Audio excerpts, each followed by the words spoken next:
Hi students, welcome to the channel physics with Kiran Kumar. Okay అమ్మ, ఈరోజు మనం రే ఆప్టిక్స్లో నెక్స్ట్ టాపిక్ చెప్పుకుంటానికి వెళ్తున్నాం. ఇది వెరీ వెరీ ఇంపార్టెంట్ టాపిక్ అమ్మ. Okay, very very important topic. ఏంటంటే ఆ topic bird fish problems. Okay అమ్మ, మీరు ఆల్రెడీ చూసుంటారు, నీట్లో కానీ ఐఐటీజేలో కానీ ప్రిపేర్ అయ్యే వాళ్ళు ఆల్రెడీ చూసుంటారు బర్డ్ ఫిష్ ప్రాబ్లమ్స్. ఓకే, కొంచెం టిపికల్గా ఉంటాయమ్మా ప్రాబ్లమ్స్. అయితే నేను ఇక్కడ మీకు ఒక షార్ట్ ట్రిక్ చెప్తాను. ఆ షార్ట్ ట్రిక్తో ఎటువంటి ప్రాబ్లం అయినా మీరు సాల్వ్ చేయగలుగుతారు. ఓకే అమ్మ, బర్డ్ ఫిష్ ప్రాబ్లమ్స్. ఓకే, చేప పిట్ట కదా. ఓకేనమ్మా, రైట్. సరే, ముందు నేను ఆప్టికల్ పాత్తో స్టార్ట్ చేస్తామా. What is optical path? Optical path అంటే ఏంటి, దీంతో స్టార్ట్ చేస్తామా లెసన్. ఓకేనా, బర్డ్ ఫిష్ ప్రాబ్లం కూడా చెప్పుకుందాం. రెండు చిన్న టాపిక్స్ ఉన్నాయి, చెప్పేసుకున్న తర్వాత బర్డ్ ఫిష్ ప్రాబ్లమ్స్కి వెళ్దాం. ఓకే అమ్మా, సో ఫస్ట్ నేను ఏం డీల్ చేస్తాను, ఆప్టికల్ పాత్. ఆప్టికల్ పాత్ అంటే ఏంటి అసలు ఆప్టికల్ పాత్ అంటే ఏంటి చూడండి ఒకసారి. ఇదిగోండి, ఇది ఒక మీడియం అనుకోండి, ఇది ఒక మీడియం. ఈ మీడియం యొక్క రిఫ్రాక్టివ్ ఇండెక్స్ మ్యూ అనుకుందాం. ఈ మీడియం యొక్క రిఫ్రాక్టివ్ ఇండెక్స్ ఏమనుకున్నాం అమ్మా, మ్యూ. ఓకే అమ్మా, ఈ మీడియంలో లైట్ వి అనే వెలాసిటీతో ట్రావెల్ చేస్తుంది అనుకున్నాం. ఈ మీడియంలో లైట్ వి అనే వెలాసిటీ తోటి ట్రావెల్ చేస్తుంది అనుకుందాం. ఓకే అమ్మా, ఎయిర్లో అయితే వెలాసిటీ ఆఫ్ లైట్ అంతా సి అంటే 3 × 10⁸ మీటర్స్ పర్ సెకండ్. అయితే ఇది మీడియంలో అంత వెలాసిటీతో వెళ్దు కదమ్మా. సో వి అనే వెలాసిటీ తోటి లైట్ ట్రావెల్ చేస్తుంది అనుకుందాం. ఈ మీడియం యొక్క థిక్నెస్ ఎక్స్ అనుకుందామా. ఓకే అమ్మా, ఈ మీడియం యొక్క థిక్నెస్ ఏమనుకున్నాం, ఎక్స్. Okay right. ఇప్పుడు లైట్ ఇలా వచ్చింది, ఇక్కడ నుంచి ఇలా నార్మల్గా వెళ్తున్నాం, ఈ డైరెక్షన్లో ఇలా వెళ్తుంది లైట్. ఓకే, ఎంత వెలాసిటీతో వెళ్తుంది, వి అనే వెలాసిటీతో వెళ్తుంది. ఏ మీడియంలో వెళ్తుందమ్మా, మ్యూ అనే రిఫ్రాక్టివ్ ఇండెక్స్ ఉన్న మీడియంలో లైట్ ట్రావెల్ చేస్తుంది ఈ విధంగా. ఓకే, మీడియం ఎంత డిస్టెన్స్ ట్రావెల్ చేస్తుంది, మీడియంలో ఎక్స్ అనే డిస్టెన్స్ ట్రావెల్ చేసింది. ఈ ఎక్స్ అనే డిస్టెన్స్ ట్రావెల్ చేయడానికి లైట్కి ఎంత టైం పట్టింది. Okay, time taken by light to travel a distance X in a medium of refractive index, బద్ధకంతో ఇలా రాస్తున్నామా, refractive index mu. Time taken by light to travel a distance X in a medium of refractive index mu. Okay, ఎంత time తీసుకుని ఉంటుంది చెప్పండి. V అనే వెలాసిటీతో వెళ్తుంది, డిస్టెన్స్ ఏమో ఎక్స్. సో టైం ఫార్ములా ఏంటమ్మా, time equal to distance by velocity, అంతేనా. Time T equal to distance by velocity, distance by speed లేదంటే distance by speed. Okay, distance ఎంతమ్మా, ఎక్స్, బై స్పీడ్ ఎంత, V. So T equal to X by V. ఇంత time పట్టిందనమాట ఈ particular డిస్టెన్స్ని cover చేయడానికి. లైట్కి ఎంత time పట్టిందమ్మా, ఎంత time పట్టింది, ఎంత, T equal to X by V. Okay అమ్మా, ఇదే టైంలో లైట్ వ్యాక్యూమ్లో అయితే ఎంత డిస్టెన్స్ ట్రావెల్ చేస్తుంది. ఓకే, ఇప్పుడు అది క్యాల్కులేట్ చేస్తున్నాము. Distance travelled by light in vacuum in time T equal to X by V. ఎంతమ్మా, ఎంత డిస్టెన్స్ ట్రావెల్ చేసి ఉంటుంది. ఓకే, ఎంత డిస్టెన్స్ ట్రావెల్ చేసిందని డి అనుకుంటా. Okay, T equal to X by V seconds పడుతుంది. ఏది, ఎక్స్ అనే డిస్టెన్స్ ట్రావెల్ చేయడానికి ఇంత టైం పడుతుంది. అయితే ఇదే టైంలో లైట్ మీడియంలో కాకుండా వ్యాక్యూమ్లో కనుక ట్రావెల్ చేస్తే, లేదా ఎయిర్లో కనుక ట్రావెల్ చేస్తే, వ్యాక్యూమ్లో కానీ ఎయిర్లో కానీ కనుక ట్రావెల్ చేస్తే లైట్ ఎంత డిస్టెన్స్ ట్రావెల్ చేసి ఉంటుంది, ఎంత డిస్టెన్స్ ట్రావెల్ చేసి ఉంటుందమ్మా చెప్పండి. డిస్టెన్స్ ఫార్ములా ఏంటి, distance formula velocity into time, లేదా speed into time. Speed into time. Speed ఎంత ఇక్కడ, వ్యాక్యూమ్లో స్పీడ్ ఎంత, సి, ఇంటూ టైం ఎంత, ఎక్స్ బై వి. ఓకే అమ్మా, సో ఎంత డిస్టెన్స్ ట్రావెల్ చేస్తుందమ్మా, D equal to C into X by V. కనబడుతుందా ఇది, డి ఈక్వల్ టు కనబడుతుందా? ఓకే, కనబడుతుందమ్మా. సో డి ఈక్వల్ ఎంత డిస్టెన్స్ ట్రావెల్ చేస్తుందమ్మా, D equal to C into X by వి. ఈ డిస్టెన్స్నే మనం ఆప్టికల్ పాత్ అంటామమ్మా. ఈ డిస్టెన్స్ని మనం ఏమంటామమ్మా, ఆప్టికల్ పాత్. అంటే మీడియంలో అయితే ఇంత డిస్టెన్స్ ట్రావెల్ చేసిన ఇంత టైంలో, అదే టైంలో వాక్యూమ్లో ఎంత డిస్టెన్స్ ట్రావెల్ చేస్తుంది దాన్నే మనం ఆప్టికల్ పాత్ అంటాం. ఓకే, ఎఫెక్టివ్ టైం టేకెన్ లేదా effective distance travelled by light in vacuum. Okay, అదే ఏమంటామమ్మా, ఆప్టికల్ పాత్. మీడియంలో అయితే ఎక్స్ అనే డిస్టెన్సే ట్రావెల్ చేసింది. మీడియంలో ఎంత డిస్టెన్స్ ట్రావెల్ చేసిందమ్మా, ఎక్స్ అనే డిస్టెన్సే ట్రావెల్ చేసింది. ఓకే, మీడియంలో ఎక్స్ అనే డిస్టెన్సే ట్రావెల్ చేసింది. సో మీడియంలో ఆప్టికల్ పాత్ అంటే ఎక్సే. బట్ వాక్యూమ్లో ఆప్టికల్ పాత్ ఏమవుతుంది, మీడియంలో ఎంత టైం పట్టింది అది తీసుకోండి ఇంటూ సి, అంతే. సో అదే కదా వేసాం. So D equal to C into X by V అమ్మ. అయితే ఈ సి బై విని మనం మ్యూ అని వచ్చాము. C by V is nothing but mu, refractive index of medium. So optical path D equal to mu X. Optical path దేనికి equal అయిందమ్మా, mu ఎక్స్కి ఈక్వల్ అయింది. ఇక్కడ మ్యూ అంటే refractive index of medium, X అంటే the thickness of medium. X అంటే thickness of medium. Okay అమ్మా, చూడండి ఫర్ ఎగ్జాంపుల్ మనకు ప్రాబ్లం ఎలా ఇచ్చాడు అనుకోండి. ఒక ప్రాబ్లం ఇచ్చాడు అనుకోండి, ఎలాగంటే సమ్ థిక్నెస్ ఉంది, ఏదో ఒక మీడియంకి కొంత థిక్నెస్ ఉంది, ఆ థిక్నెస్ ఏంటో మనకు తెలియదు. ఓకే, లైట్ ట్రావెల్ చేసింది, లైట్ వేవ్ లెంగ్త్ ఏమో లాంబ్డా అన్నాడు. Wavelength of light equal to lambda అన్నాడు. Refractive index of medium equal to mu అన్నాడు అనుకున్నాం. చూడండి ఒకసారి కనబడుతుందా లేదా బోర్డు. ఓకే, కట్ అవట్లేదు, బాగానే కనబడుతుంది. ఓకే అమ్మా, సమ్ థిక్నెస్ ఉన్న ఇది ఉందమ్మా, సమ్ థిక్నెస్ ఉన్న మీడియం ఉంది, కొంత థిక్నెస్ ఉన్న మీడియం. ఇది ఎటు ఏరే ఇటు ఏరే, ఇది మాత్రం ఏదో మీడియం. దీని రిఫ్రాక్టివ్ ఇండెక్స్ మ్యూ అన్నాడు. లైట్ వేవ్ లెంగ్త్ ఏమో లాంబ్డా అన్నాడు. రిఫ్రాక్టివ్ ఇండెక్స్ ఆఫ్ మీడియం ఏమో మ్యూ అన్నాడు. ఆప్టికల్ పాత్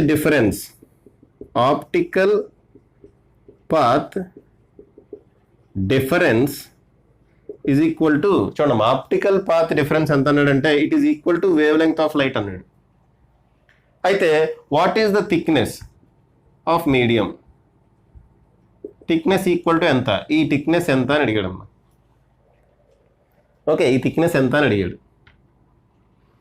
ఓకేనా, ఆప్టికల్ పాత్ డిఫరెన్స్ దేనికి ఈక్వల్ అంట, లాంబ్డాకి ఈక్వల్ అంట. మనం థిక్నెస్ కనుక్కోవాలి.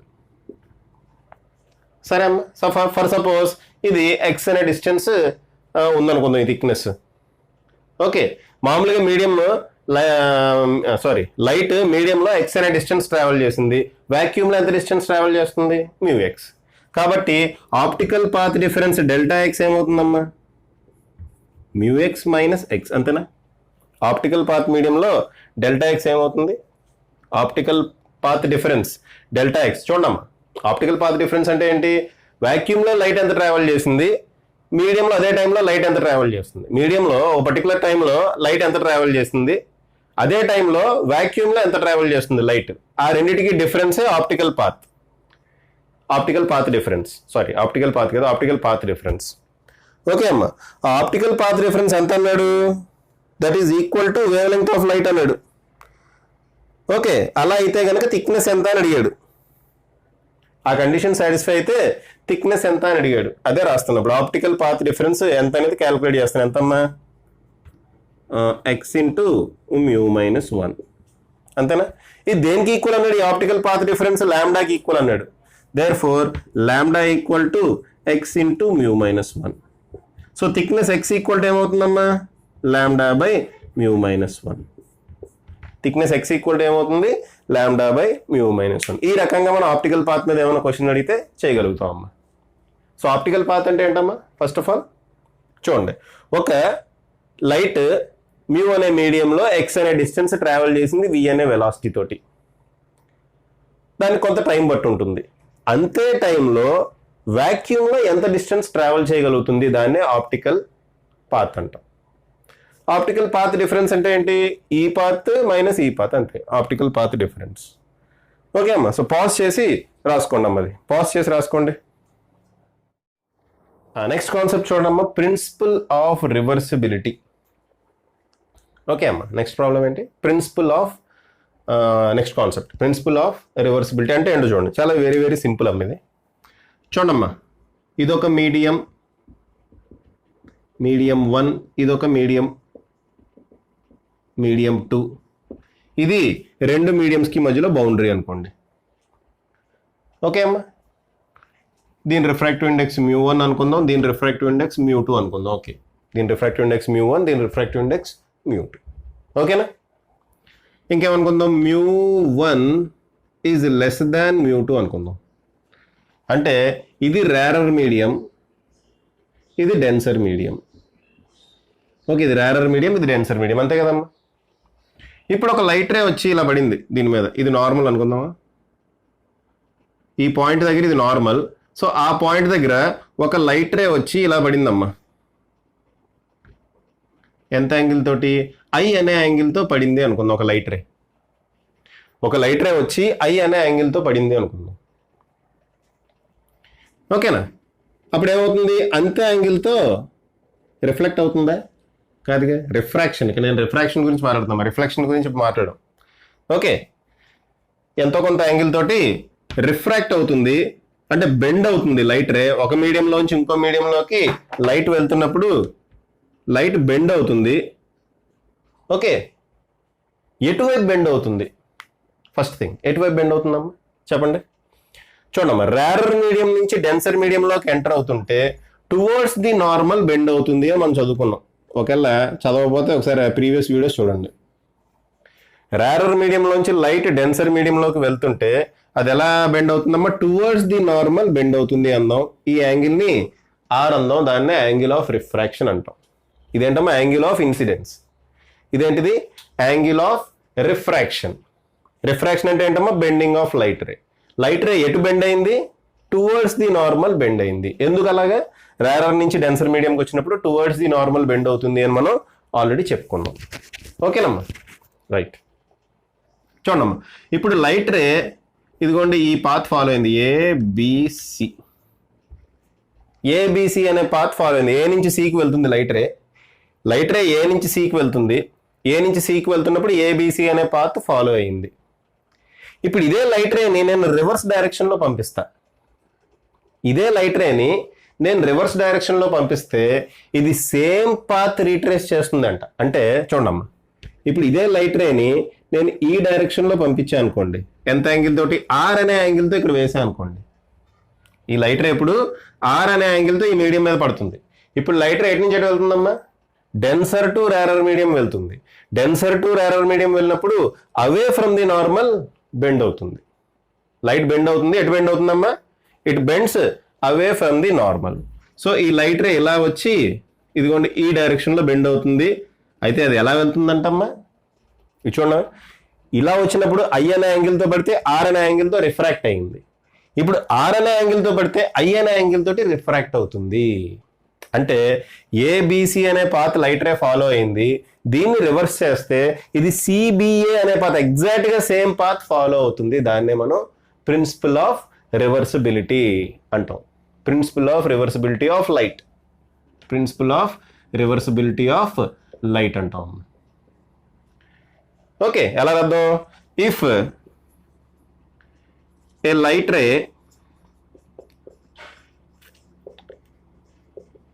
travels from A to C, A to B and rasana, okay, A to C along a certain path,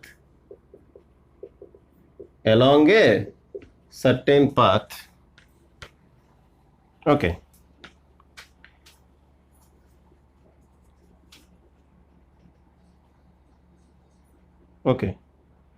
along a certain path. నేను full stop పెడదాం ఇక్కడ.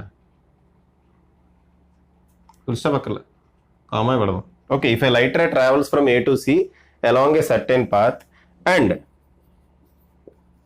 When the direction of light ray is reversed, from C to A, then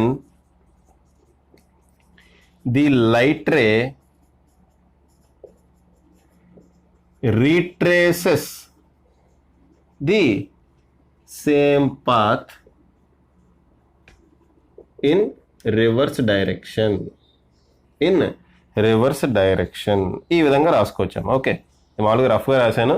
exact definition కావాలంటే మీరు మెటీరియల్లో చూడండి. Okay అమ్మా, so pause చేసి రాసుకోండి అమ్మా. లైట్ రే ఏ డైరెక్షన్లో అయితే వెళ్తుందో ఈ విధంగా దీన్ని రివర్స్ చేసినప్పుడు అదే డైరెక్షన్లో మళ్ళీ రీట్రేస్ చేస్తుంది పాత్ని. It retraces the same path in reverse direction. Okay అమ్మ, దీన్ని రివర్స్ చేసినప్పుడు. సరే అమ్మ, పాజ్ చేసి రాసుకోండి. ఓకే ఓకే అమ్మ, next very very important topic అమ్మ ఈ రోజుకి, apparent depth and real depth. ఇక్కడే మనం బర్డ్ ఫిష్ ప్రాబ్లమ్స్ గురించి చూస్తాం. ఇక్కడ నేను ఒక ఇంపార్టెంట్ షార్ట్ కట్ కూడా, అంటే మనం కాన్సెప్ట్ చెప్పుకుంటూనే ఒక ఇంపార్టెంట్ షార్ట్ ట్రిక్ అనుకోండి, ఏదైనా అనుకోండి. ఓకేనా, ఒక ఇంపార్టెంట్ షార్ట్ ట్రిక్ కూడా మనం డిరైవ్ చేద్దాం. జస్ట్ కాన్సెప్ట్ చెప్పుకుంటూ వెళ్తూనే గ్రాడ్యువల్గా మనం ఒక ఇంపార్టెంట్ షార్ట్ ట్రిక్ ఒకటి డిరైవ్ చేద్దాం. దాంతో మీకు ఎటువంటి ప్రాబ్లం అయినా మీరు ఈజీగా సాల్వ్ చేయగలుగుతారు. ఓకే అమ్మ, అంటే కొన్ని సిచ్యువేషన్స్ ఉంటాయమ్మ. బర్డ్ పైనుంచి వస్తుంది, చేప లోపల ఉంది, నీటి లోపల చేప ఉంది, అది ఎంత లోతులో కనపడుతుంది. అదే చేప ఏమో బర్డ్ నుంచి వస్తుంది, బర్డ్ ఎంత హైట్లో కనపడుతుంది. బర్డ్ ఇంత వెలాసిటీతో వెళ్తుంటే చేపకి బర్డ్ ఎంత వెలాసిటీతో వెళ్తున్నట్టు అనిపిస్తుంది. లేదా చేప కదులుతుంది కొంత వెలాసిటీ తోటి వాటర్లో పైకి కిందకి, అప్పుడు బర్డ్కి ఆ చేప ఎంత వెలాసిటీతో కదులుతున్నట్టు అనిపిస్తుంది. ఇలా different problems, number of problems మనం చేయొచ్చు అమ్మ. అయితే అన్నిటికీ ఒకటే ట్రిక్, షార్ట్ ట్రిక్ ఉంది. ఓకే, ఆ షార్ట్ ట్రిక్ ఏంటో చెప్తాను. జాగ్రత్త, ముందు కాన్సెప్ట్ వినండి. కాన్సెప్ట్ నుంచే మనం ఆ షార్ట్ ట్రిక్ని మనం ఇప్పుడే మీ కళ్ళ ముందే డిరైవ్ చేస్తాము. ఓకేనా, రైట్. చూడండి, సపోజ్ ఇదిగోండి, ఇదొక ట్యాంక్ అమ్మ. ఈ ట్యాంక్ నిండా మనం వాటర్ నింపేస్తాం. కొంచెం పెద్దగా వేస్తామమ్మా. ఈ ట్యాంక్ నిండా మనం ఇక్కడ ఒక ఫార్ములా డిరైవ్ చేస్తాను, ఇక్కడ ఒక ఫార్ములా డిరైవ్ చేస్తామమ్మా. దాని నుంచి మనం షార్ట్ కట్ డిరైవ్ చేస్తాం. ఇదిగోండి, ఇది ఒక ట్యాంక్. కొంచెం పెద్దగా వేసా, ఎందుకంటే డయాగ్రామ్ కొంచెం క్లారిటీ ఉండాలి కదా. ఈ ట్యాంక్లో కంప్లీట్గా వాటర్తో నింపేసాం అమ్మ. ఈ ట్యాంక్ని కంప్లీట్గా వాటర్తో నింపేసాం. ఓకే, నింపేసాం, బాగానే ఉంది. ఇదంతా వాటరే. ఓకే, ట్యాంక్ అడుగున ఒక 1 రూపీ కాయిన్ పెట్టాం అనుకుందాం. ట్యాంక్ అడుగున ఒక 1 రూపీ కాయిన్ ఉందనుకోండి. ఓకే అమ్మ, 1 రూపీ మరి చీప్గా అనిపిస్తుందా? 10 రూపీస్ కాయిన్ అనుకోండి పోనీ. ఓకే అమ్మ, ట్యాంక్ అడుగున ఒక 10 రూపీస్ కాయిన్ ఉంది. ఈ ట్యాంక్ యొక్క డెప్త్ ఎంత అంటే ఎంత అనుకుందాం? ట్యాంక్ యొక్క డెప్త్ డి అనుకుందాం, లేదా ఎక్స్ అనుకుందామా? ట్యాంక్ యొక్క డెప్త్ ఎక్స్ అనుకుందాం అమ్మ, ఒరిజినల్ డెప్త్. ఇది రియల్ డెప్త్. ఈ ఎక్స్ అనేది రియల్ డెప్త్. అయితే మీరు గమనించే ఉంటారు, మీ ఇంట్లో పెద్ద డ్రమ్ కానీ ఏదన్నా వాటర్తో నిండిన డ్రమ్ కానీ ఏదన్నా ఉందనుకోండి, దాంట్లో అడుక్కి మగ్గు ముంచేయండి, లేదా ఒక మగ్గు బాగా అడుక్కి వెళ్ళిపోయింది అనుకోండి, మగ్గు కానీ ఏదో చెంబు, ఓకేనా, లేదా ఏదో వస్తువు వాటర్లో పడిపోయింది అనుకుందాం అమ్మ, మునిగిపోయింది, కంప్లీట్గా కిందకల్లా మునిగిపోయింది, కింద వరకు వెళ్ళిపోయింది. అయితే మీరు ఎప్పుడైనా చూడండి అమ్మ, డ్రమ్లోంచి ఇలా పైనుంచి వస్తే ఇది మరీ ఇంత లోతుగా ఉన్నట్టు ఉండదు, ఇక్కడ ఎక్కడో ఉన్నట్టు ఉంటుంది. అంటే ఆ డ్రమ్కి ఇంత లోతులో ఉన్నట్టు ఉంటుందమ్మ. మనం చేయి పెట్టామనుకోండి ఇంత లోతు దిగుతుంది. అంతేనా? మీరు ఎక్స్పీరియన్స్ చెంది ఉంటారు. ఇన్ కేస్ మీరు కనుక ట్రై చేస్తుంటే, మామూలుగా ఇలా పైనుంచి చూసినప్పుడు మగ్గు పెద్ద లోతుగా మగ్గు కానీ లేదంటే దాంట్లో ఏదో వస్తువు పడిపోయింది డ్రమ్లో, ఆ డ్రమ్ ఉన్న వాటర్లో లేదా తొట్టు ఉన్న వాటర్లో ఏదో వస్తువు పడిపోయింది.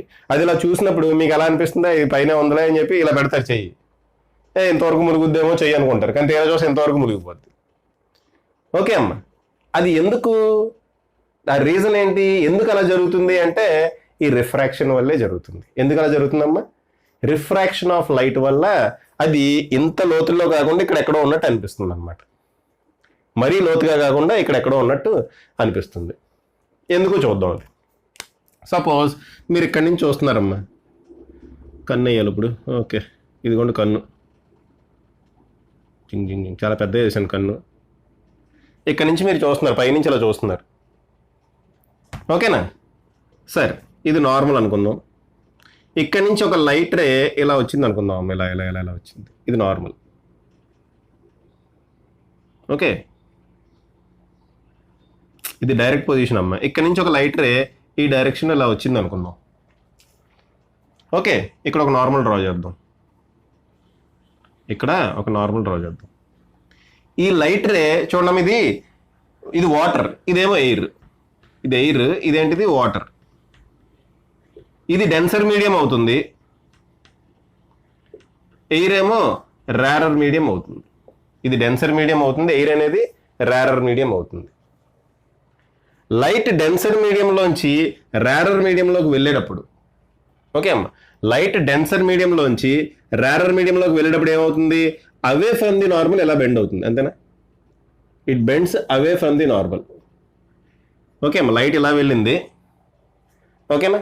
లేదా పని చేయనా, ఇది కొంచెం క్లమ్జీగా ఉన్నట్టుంది కదా, ఈ పక్కన డ్రా చేయనా? అంటే వాటర్ వేయకుండా డ్రా చేస్తాం. వాటర్ వేయకుండా, ఇదిగోండి ఇది వాటర్ అనుకోండి, ఇది ఎయిర్. ఓకే, ఇక్కడెక్కడో మనకు కావాల్సిన వస్తువు ఇక్కడెక్కడో ఉంది. ఇక్కడి నుంచి ఇంత హైట్లో మనం ఎక్కడి నుంచే చూస్తున్నాం అమ్మా. జింగ్ జింగ్ జింగ్ జింగ్ జింగ్. ఓకే, అది కన్ను, మనం చూస్తున్నాం. ఓకే, ఒక లైట్ రే ఇక్కడి నుంచి ఒక లైట్ ఇలా బయలుదేరుతుంది కదా. ఓకే, ఇక్కడి నుంచి ఒక లైట్ రే ఇలా బయలుదేరి వెళ్ళిందమ్మా. ఇక్కడ నార్మల్ డ్రా చేద్దాం. నార్మల్ బ్లూ పెన్తో డ్రా చేద్దాం. ఏది బ్లూ పెన్ ఇక్కడ ఉంది, నార్మల్ బ్లూ పెన్తో ఇలా డ్రా చేద్దాం. ఇదిగోండి ఇది నార్మల్. ఓకే, ఇది నార్మల్, అర్థమవుతుందా? ఇప్పుడు ఈ light ray away from the normal ఎలా బెండ్ అవుతుంది కదమ్మా. ఎందుకు? వాటర్ అనేది డెన్సర్ మీడియం, ఎయిర్ అనేది రేరర్ మీడియం. మనం డెన్సర్ మీడియంలోంచి రేరర్ మీడియంలోకి వెళ్తున్నాం కాబట్టి away from the normal light ray bend అవుతుంది. లైట్ రే ఎలా బెండ్ అవుతుందమ్మా? Away from the normal bend అవుతుంది. Okay, light ray away from the normal bend అవుతుంది. Okay okay okay okay. దీన్నేమో యాంగిల్ ఆఫ్ ఇన్సిడెన్స్ ఐ అనుకుందాం, దీన్ని angle of incidence are అనుకుందాం. దీని యాంగిల్ ఆఫ్ ఇన్సిడెన్స్ ఐ అంటున్నాను, దీని యాంగిల్ ఆఫ్ రిఫ్రాక్షన్ ఆర్. ఇది యాంగిల్ ఆఫ్ ఇన్సిడెన్స్ ఐ, ఇదేమో యాంగిల్ ఆఫ్ రిఫ్రాక్షన్ ఆర్. ఈ వాటర్ యొక్క రిఫ్రాక్టివ్ ఇండెక్స్ μ1 అనుకుంటా, ఎయిర్ యొక్క రిఫ్రాక్టివ్ ఇండెక్స్ μ2 అనుకుంటా. యాక్చువల్గా 1 అని మనకు తెలుసు, బట్ నేను μ2 అని రాస్తున్నాను జనరలైజ్ చేయడానికి. ఇక్కడ ఎయిరే ఉండాల్సిన అవసరం లేదు కదా, వేరే ఏదన్నా ఉండొచ్చు కదా. సో జనరలైజ్ చేయడానికి నేను μ2 అంటున్నా. యాక్చువల్గా రిఫ్రాక్టివ్ ఇండెక్స్ ఆఫ్ ఎయిర్ ఎంతమ్మా? 1, బట్ నేను 1 అని తీసుకోవట్లే. జనరల్ ఫార్ములా రాయడం కోసం, ఓకే, ఒక జనరల్ ఫార్ములా రాయడం కోసం ఇక్కడ రిఫ్రాక్టివ్ ఇండెక్స్ని μ2 అనుకుంటున్నా ప్రస్తుతానికి. ఓకే అమ్మ, సో ఇది ఇది కథ. సో ఇది చెరిపోయానమ్మా, ఇది చెరిపోయినా, ఎందుకంటే ఇలా రాయడం వల్ల కొంచెం మీకు డయాగ్రామ్లో కన్ఫ్యూజన్ వస్తుందేమో అని చెప్పి ఇలా రాశాను. యాక్చువల్లీ రియల్ డెప్త్ ఎంతమ్మా? ఎక్స్. రియల్ డెప్త్ ఎంత? ఎక్స్. ఇది చెరిపేస్తున్నాను, దీంతో పని లేదు మనకి. ఇంకా అదే చూడండి. ఓకే, అర్థమైందమ్మా? ఇది పరిస్థితి, సిచ్యువేషన్ ఇది. అయితే చూడమ్మా, దీన్ని నేను కొంచెం ఇలా వెనక్కి ఎక్స్టెండ్ చేశాను అనుకోండి, ఇక్కడెక్కడో మీట్ అవుతుంది కదా. ఈ రిఫ్రాక్టెడ్ లైట్ రేని ఎక్కడో నేను వెనక్కి ఇలా ఎక్స్టెండ్ చేస్తే ఇక్కడెక్కడో మీట్ అవుతుంది. అంటే దాని మీనింగ్ ఏంటి? దీని యొక్క ఇమేజ్ ఈ పాయింట్ దగ్గర మీట్ అవుతుంది అనమాట. ఫర్ ఎగ్జాంపుల్ ఇది అమ్మ, ఇలా వెళ్ళిన లైట్ రే మళ్ళీ ఇలా వస్తుంది. ఇలా వెళ్ళిన లైట్ రే రిఫ్రాక్ట్ కాకుండా ఇలా స్ట్రైట్గా వెళ్ళిపోతుంది. కొంత రిఫ్లెక్ట్ అవుతుంది, రిఫ్రాక్ట్ కానీ లైట్ రే ఎలా వెళ్ళిపోతుందమ్మా? ఎందుకు? ఇది నార్మల్ ఇన్సిడెన్స్ కాబట్టి. నార్మల్ ఇన్సిడెన్స్ కాబట్టి ఇది నార్మల్ ఇన్సిడెన్స్ కాబట్టి లైట్ రే ఇలా వెళ్ళిపోతుంది. ఇంకొక లైట్ రే ఇలా వెళ్ళిపోతుంది. ఈ రెండు డైవర్జింగ్ రేస్. ఈ రెండు ఏ రేస్ అమ్మా? Diverging rays. ఈ డైవర్జింగ్ రేస్ని మనం వెనక్కి ఎక్స్టెండ్ చేస్తే ఇక్కడ ఎక్కడో మీట్ అవుతుంది కాబట్టి ఇమేజ్, దీని యొక్క ఇమేజ్ ఈ పాయింట్ దగ్గర ఫామ్ అవుతుంది. ఎంత డిస్టెన్స్లో? సమ్ ఎక్స్ డాష్ అనే డిస్టెన్స్లో ఫామ్ అవుతుంది. దీన్నే మనం అపరెంట్ డెప్త్ అంటాం. అంటే దీని ఇమేజ్ ఇక్కడ ఉన్నట్టు కనపడుతుందమ్మా. పైనుంచి చూసే వాళ్ళకి ఈ ఇమేజ్ ఇలా గనక రిఫ్రాక్ట్ అయితే ఈ ఇమేజ్ ఇక్కడ ఉన్నట్టు కనపడుతుంది. అర్థమైందా? పాయింట్ అర్థమైందమ్మా? అమ్మా, ఈ పాయింట్ అర్థమైందా? ఎందుకు ఈ ఇమేజ్ పైన ఉన్నట్టు కనపడుతుంది అర్థమైందా? Due to refraction. చూడమ్మా, ఇలా వెళ్ళిన లైట్ రే స్ట్రైట్గా వెళ్ళిపోతుంది రిఫ్రాక్ట్ కాకుండా. ఎందుకంటే నార్మల్ ఇన్సిడెన్స్, నార్మల్ ఇన్సిడెన్స్లో రిఫ్రాక్షన్ 0. ఓకేనా? ఇలా వెళ్ళిన లైట్ రే ఐ అనే యాంగిల్ తో కనుక ఇన్సిడెంట్ అయితే ఇదిగోండి ఆర్ అనే యాంగిల్ తో రిఫ్రాక్ట్ అయింది. అవే ఫ్రమ్ ది నార్మల్ రిఫ్రాక్ట్ అయింది అన్నాను ఎందుకు? Because μ1 is greater than μ2. μ1 ఏమో డెన్సర్ మీడియం, ఇదేమో రేరర్ మీడియం. డెన్సర్ మీడియంలోంచి రేరర్ మీడియంలోకి లైట్ వెళ్తుంటే it bends away from the normal అని చెప్పాను. ఓకే, రేరర్ డెన్సర్ అనే సెకండరీ. Okay right. సరే, ఇప్పుడు ఈ లైట్ని ఇలా వెనక్కి ఎక్స్టెండ్ చేస్తే, ఈ లైట్ని కూడా ఇలా వెనక్కి ఎక్స్టెండ్ చేస్తే లైట్ రేస్ని, ఈ రెండు ఇక్కడ ఎక్కడో మీట్ అవుతాయి. ఆ పాయింట్ దగ్గర దీని ఇమేజ్ ఫామ్ అవుతుంది. అంటే మనకి యాక్చువల్గా ఆబ్జెక్ట్ ఇక్కడ కనపడదు, ఇది ఆబ్జెక్ట్ అమ్మ, ఇది ఇమేజ్. మనకు ఆబ్జెక్ట్ ఇక్కడ కనపడదు, ఇక్కడ కనపడుతుంది అనమాట, డ్యూ టు రిఫ్రాక్షన్. ఎంత హైట్లో? ఎక్స్ డాష్ అనే హైట్లో. ఆ ఎక్స్ డాష్ వాల్యూనే మనం కనుక్కోవాలి. ఎక్స్ డాష్నే మనం ఏమంటాం అమ్మా? అపరెంట్ డెప్త్ అంటాం, లేదా అపరెంట్ హైట్, మీ ఇష్టం. ఇది real depth X. X dash అంటే ఏంటి? Apparent depth. Apparent depth observed by this observer. Observer ఎక్కడున్నాడు? ఇప్పుడు ఇక్కడ ఉన్నాడు, పైన ఉన్నాడు. ఈ అబ్జర్వర్కి ఈ బాడీ ఇక్కడ కనపడుతుంది, దాన్నే మనం అపరెంట్ డెప్త్ అంటాం. అపరెంట్ డెప్త్ అంటే ఏంటి? The depth observed by observer. The depth observed by observer. ఆ టర్మినాలజీ గుర్తుపెట్టుకోండి అమ్మా. అపరెంట్ డెప్త్ అంటే ఏంటమ్మా? అపియర్ అవుతుంది ఎవరికి? మనకి. మనం చూస్తున్నాం ఇలాగా, ఇలా చూస్తుంటే చెంబు బాగా అడుగును కాకుండా కొంచెం పైన ఉన్నట్టు అనిపిస్తుంది. ఓకే, అనిపిస్తుంది మనకి. అబ్జర్వర్ ఎవరు ఇక్కడ? మనం అబ్జర్వర్. ఓకేనా? ఈ పాయింట్స్ అన్ని గుర్తుపెట్టుకుని ఇప్పుడు మనం డెరివేషన్లోకి వెళ్దాం. చూడండి, ఇక్కడ స్నెల్స్ లా అప్లై చేద్దాం. స్నెల్స్ లా ఏంటి? స్నెల్స్ లా ఏంటమ్మా? μ1 sin i equal to μ2 sin r. Okay, ఇక్కడ μ1 sin i, μ2 sin r, అంతే కదమ్మా. ఈ మీడియం నుంచి ఈ మీడియంలోకి వెళ్తుంది. సో స్నెల్స్ లా కనుక ఈ బౌండరీ దగ్గర అప్లై చేస్తే అప్లయింగ్ స్నెల్స్ లా అని రాస్తా. Applying Snell's law. Snell's law కనుక అప్లై చేస్తే ఏమవుతుంది? μ1 sin i equal to μ2 sin r. μ1 sin i equal to μ1 sin i equal to μ2 sin r. అంతేనమ్మా, అంతే కదా. దీని నుంచి sin i by sin r equal to μ2 by μ1 అని రాయచ్చా? ఓకే, సరే అమ్మా. మన సిలబస్లో ఏముంటాయన్నా? ఏ టైప్ ఆఫ్ రేస్ ఉంటాయన్నా? Paraxial rays. ఫర్ పారాక్సియల్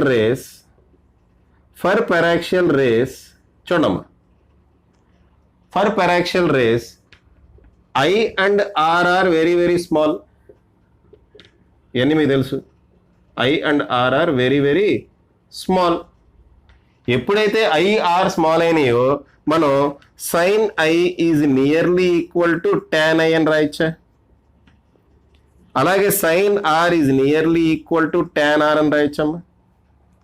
ఎప్పుడైతే I and R very very small అయినాయో sin I is nearly equal to tan I which is nearly equal to I.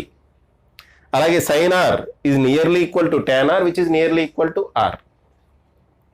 Okay అమ్మా. సో ఈక్వేషన్ ఎలా రాసుకోవచ్చు? నేను ఇప్పుడు ఈక్వేషన్ ఎలా రాయొచ్చు? tan i by tan r equal to μ2 by μ1. అయితే ఇప్పుడు నెక్స్ట్ మనం చేయాల్సిందల్లా ఏంటంటే tan i వాల్యూ ఎంత, tan r వాల్యూ ఎంత, అది క్యాలిక్యులేట్ చేయాలి. ఓకే, ఏ ట్రయాంగిల్ తీసుకుందాం? ఇది చూడమ్మా, ఈ ట్రయాంగిల్ తీసుకుందాం.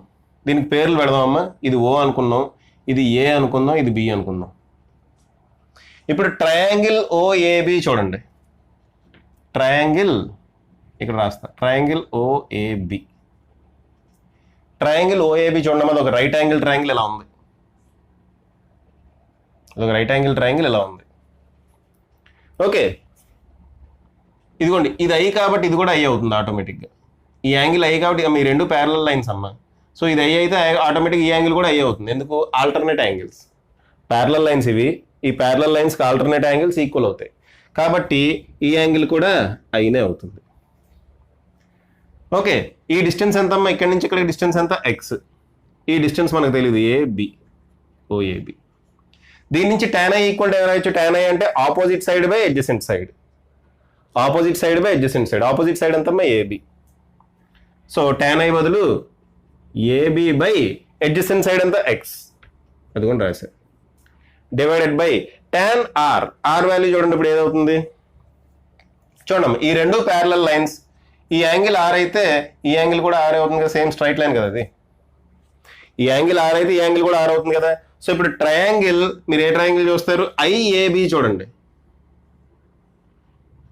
ట్రయాంగిల్ ఐఏబి విడిగా వేసామమ్మా. ట్రయాంగిల్ ఐఏబి, ఈ డిస్టెన్స్ ఏమో ఏబి, ఈ డిస్టెన్స్ని మనం ఎక్స్ డాష్ అనుకున్నాం, దాని వాల్యూ కనుక్కోవాలి ఇప్పుడు. ఈ డిస్టెన్స్ని మనం ఏమనుకున్నాం అమ్మా, ఎక్స్ డాష్ అనుకున్నాం, ఆ వాల్యూనే కనుక్కోవాలి ఇప్పుడు. ఓకే, ఈ యాంగిల్ ఏమో ఆర్ అయింది అమ్మ. ఈ యాంగిల్ ఆర్ ఎలా అయిందో తెలిసిందిగా. ఈ రెండు ప్యారలల్ లైన్స్ అమ్మ, ఇది ఒక స్ట్రైట్ లైన్, ఇదిగోండి ఇదో ప్యారలల్ లైన్. ఈ రెండు ప్యారలల్ లైన్స్ ఇలా ఒక స్ట్రైట్ లైన్ గీసాం. ఓకే, ఈ యాంగిల్ ఎంత అవుతుంది, ఈ యాంగిల్ కూడా అంతే అవుతుంది కదమ్మా, అదే నేను చెప్తున్నా ఇక్కడ. సో ఆ యాంగిల్ ఆర్ అయింది. ఓకేనా, దీని నుంచి tan ఆర్ వాల్యూ ఏమవుతుంది, opposite side by adjacent side. Opposite side ఏమో AB divided by adjacent side అంతా x dash. AB AB cancel, ఈ ఎక్స్ డాష్ పైకి వెళ్తుంది కదా. ఓకే అమ్మా, దీని నుంచి ఏమవుతుంది, ఎక్స్ డాష్ బై ఎక్స్ వస్తుంది. ఓకే, సో ఫైనల్ ఫార్ములా ఏమొచ్చిందమ్మా, x dash by x equal to μ2 by μ1.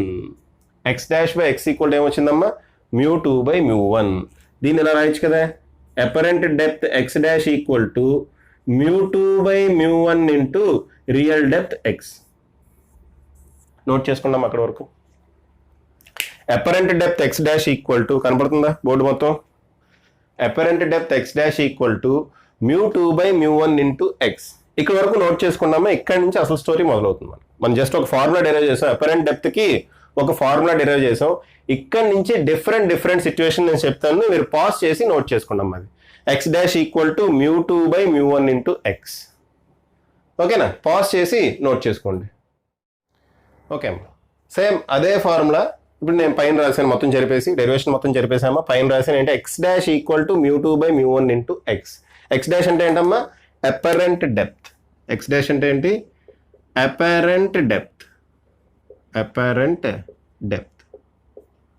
X అంటే ఏంటి, రియల్ డెప్త్. అయితే ఈ ఫార్ములాని మీరు ఎలా గుర్తుపెట్టుకుంటారు, ఈ ఫార్ములాని మీరు ఎలా గుర్తుపెట్టుకుంటారో చూడండి. నేను దీన్ని x dash equal to μ2 into X by μ1 అని రాస్తా అమ్మా. ఎందుకు అలా రాసా అంటే షార్ట్ కట్కి ఉపయోగపడుతుంది ఇది ఇలా రాయటం. Okay, x dash equal to μ2 into X by μ1 అని రాసా. ఈ ఫార్ములాని ఎలా గుర్తుపెట్టుకుంటారో చూడండి. Apparent depth x dash equal to μ2 అంటే ఎవరున్నారమ్మా, μ2లో అబ్జర్వర్ ఉన్నాడు. ఓకే, μ2లో ఎవరున్నారు, అబ్జర్వర్ ఉన్నాడు. సో ఫస్ట్ మీరు ఐడెంటిఫై చేయాల్సింది అంటే అబ్జర్వర్ ఎక్కడ ఉన్నాడు. ఓకే, ఈ ఫార్ములా ఎలా గుర్తుపెట్టుకుంటారో చెప్తున్నా. ఫస్ట్ మీరు ఐడెంటిఫై చేయాల్సింది ఏంటి, అబ్జర్వర్ ఎక్కడున్నాడో ఐడెంటిఫై చేయాలి. ఎక్కడున్నాడు, ఇదిగోండి ఈ మీడియంలో ఉన్నాడు. సో మీరు దీన్ని మ్యూ అబ్జర్వర్ అనుకోండి. ఒక్కొక్కరు ఒక రాజు చెప్తారమ్మా. ఇంటూ ఎక్స్ బై, దీంట్లో ఎవరున్నారు, ఆబ్జెక్ట్ ఉంది. దీంట్లో ఎవరున్నారమ్మా, అబ్జర్వర్ చూసే ఆబ్జెక్ట్ ఉంది. సో నేను దీన్ని మ్యూ ఆబ్జెక్ట్, ఈ రకంగా ఫార్ములాని గుర్తుపెట్టుకోండి అమ్మా. ఈ రకంగా మీరు ఫార్ములాని గుర్తుపెట్టుకోండి. ఈ ఫార్ములా గుర్తు లేకపోయినా, ఇక్కడ ఎవరున్నాడో గుర్తు లేకపోయినా, బయట మాత్రం అబ్జర్వర్ ఉంటాడు గుర్తుపెట్టుకోండి. బ్రాకెట్ బయట ఎవరున్నారమ్మా, అబ్జర్వర్. సో ఫార్ములాని ఈ విధంగా గుర్తుపెట్టుకోండి. దీనివల్ల చాలా యూజ్ ఉంటుందమ్మా. మన షార్ట్ ట్రిక్లో ఇది చాలా ఉపయోగపడుతుంది. So X dash apparent depth లేదా అపరెంట్ హైట్ ఏమైనా కావచ్చమ్మా. ఇప్పుడు ఒకవేళ లోపల నుంచి చూసారనుకోండి అబ్జర్వర్, ఈ కాయిన్ బయట ఉందనుకోండి, పైన ఉంది, ఈ కాయిన్ పైన ఉంది, ఇక్కడెక్కడో గాలిలో ఇక్కడెక్కడో ఉంది. అబ్జర్వర్ లోపల నుంచి చూసాడు అనుకోండి, అప్పుడు పరిస్థితి వేరేగా ఉంటుంది. ఓకే, అప్పుడు మనం ఇక్కడేమో μ1 వాడాలి. అబ్జర్వర్ దగ్గర ఒకవేళ ఇటు నుంచి వస్తే, అబ్జర్వర్ కానీ ఇటు నుంచి వస్తున్నాడు అనుకోండి, ఇక్కడ μ1 వాడాలి. ఆబ్జెక్ట్ పైన ఉంది కాబట్టి ఇక్కడ μ2 వాడాలి, అలా అనమాట. అందుకని ఇలా గుర్తుపెట్టుకోండి, ఇలా μ2 μ1 అలా గుర్తుపెట్టుకోండి. Mu observer divided by mu object, ఇలా గుర్తుపెట్టుకున్నామా. బ్రాకెట్ బయట మ్యూ అబ్జర్వర్, లోపల ఎక్స్ బై, ఎక్స్ అంటే ఏంటి, ఇదిగోండి ఇది ఈ width, x by mu object. Okay, ఇది డెప్త్, రియల్ డెప్త్ ఎవరిది, ఆబ్జెక్ట్ది. So x by mu object, ఈ విధంగా గుర్తుపెట్టుకుంటాము. ఓకేనా, ఒకసారి ఈ డయాగ్రామ్ జరిపేస్తున్నా, మళ్ళీ వేస్తా ఈ డయాగ్రామ్. రే డయాగ్రామ్స్ లేకుండా వేస్తే మీకు అర్థమవుతుంది కదమ్మా. ఓకే, చూడండి, ఇదిగోండి ఇక్కడ వాటర్ కదా, ఇక్కడ ఎయిర్ ఉంది కదా, ఓకే, ఇక్కడ ఎవడో అబ్జర్వర్ ఉన్నాడు, ఇక్కడ అబ్జర్వర్ ఉన్నాడు, ఓకే, ఇక్కడ ఆబ్జెక్ట్ ఉంది. ఆబ్జెక్ట్ ఎంత డిస్టెన్స్లో ఉంది? ఎక్స్ అనే డిస్టెన్స్లో ఉంది. కానీ ఆబ్జెక్ట్ మనకి ఎక్కడ కనబడుతుంది? ఇక్కడ ఎక్కడో కనబడుతుంది, అంతేనా? ఓకే, ఇది ఆబ్జెక్ట్, ఇది image. Object, original object X అనే డిస్టెన్స్లో ఉందమ్మా సర్ఫేస్ నుంచి. కానీ మనకు ఆబ్జెక్ట్ ఎక్కడ కనపడుతుంది? పై నుంచి వస్తుంటే అబ్జర్వర్గా ఎక్కడ కనపడుతుంది? ఇక్కడ కనపడుతుంది. దీన్ని మనం అపరెంట్ డెప్త్ అంటాం. ఇదేమో రియల్ డెప్త్, ఇది అపరెంట్ డెప్త్. ఓకే అమ్మ. అయితే దూరంగా ఉన్న ఆబ్జెక్ట్ దగ్గరగా కనపడుతుంది ఎప్పుడు? డెన్సర్ మీడియంలోంచి లోకి అబ్జర్వర్ చూస్తుంటే. అంటే అబ్జర్వర్ రేరర్ మీడియంలో ఉన్నాడు, అబ్జర్వర్ రేరర్ మీడియంలో ఉన్నాడు, ఆబ్జెక్ట్ డెన్సర్ మీడియంలో ఉంది. అప్పుడు ఆబ్జెక్ట్ ఎలా కనపడుతుందమ్మా మనకి? Object appears nearer. Object appears nearer. ఓకేనా? సో అబ్జర్వర్ రేరర్ మీడియంలో ఉన్నాడు, ఆబ్జెక్ట్ డెన్సర్ మీడియంలో ఉంది. అప్పుడు ఆబ్జెక్ట్ ఎలా కనపడుతుందమ్మా మనకి? దగ్గరగా కనపడుతుంది. Object appears nearer. అలా కాకుండా అబ్జర్వర్ డెన్సర్ మీడియంలో ఉండి, ఆ సిచ్యువేషన్ నేను డ్రా చేయలేదు కానీ మీకు అర్థమయ్యే ఉంటుంది. అబ్జర్వర్ డెన్సర్ మీడియంలో ఉండి ఆబ్జెక్ట్ రేరర్ మీడియంలో ఉంటే, అబ్జర్వర్ డెన్సర్ మీడియంలో ఉండి ఆబ్జెక్ట్ రేరర్ మీడియంలో ఉంటే, ఆబ్జెక్ట్ రేరర్ మీడియంలో ఉంటే అప్పుడు ఆబ్జెక్ట్ అపియర్స్ ఫారర్. ఓకే మా ఆబ్జెక్ట్, ఫర్ ఎగ్జాంపుల్ ఇక్కడ ఒక చేప ఉందమ్మా, ఇక్కడ చేప ఉంది, ఇక్కడ ఒక పక్షి ఉంది. ఈ పక్షి రేరర్ మీడియంలో ఉంది, చేప డెన్సర్ మీడియంలో ఉంది. ఈ పక్షి కనుక అబ్జర్వర్ అయితే, అబ్జర్వర్ కూడా రేరర్ మీడియంలో ఉన్నాడు. ఈ చేప ఇక్కడ కాకుండా ఇక్కడెక్కడో కనబడుతుంది దీనికి, అంటే చేప దానికి దగ్గరగా ఉన్నట్టు కనబడుతుంది.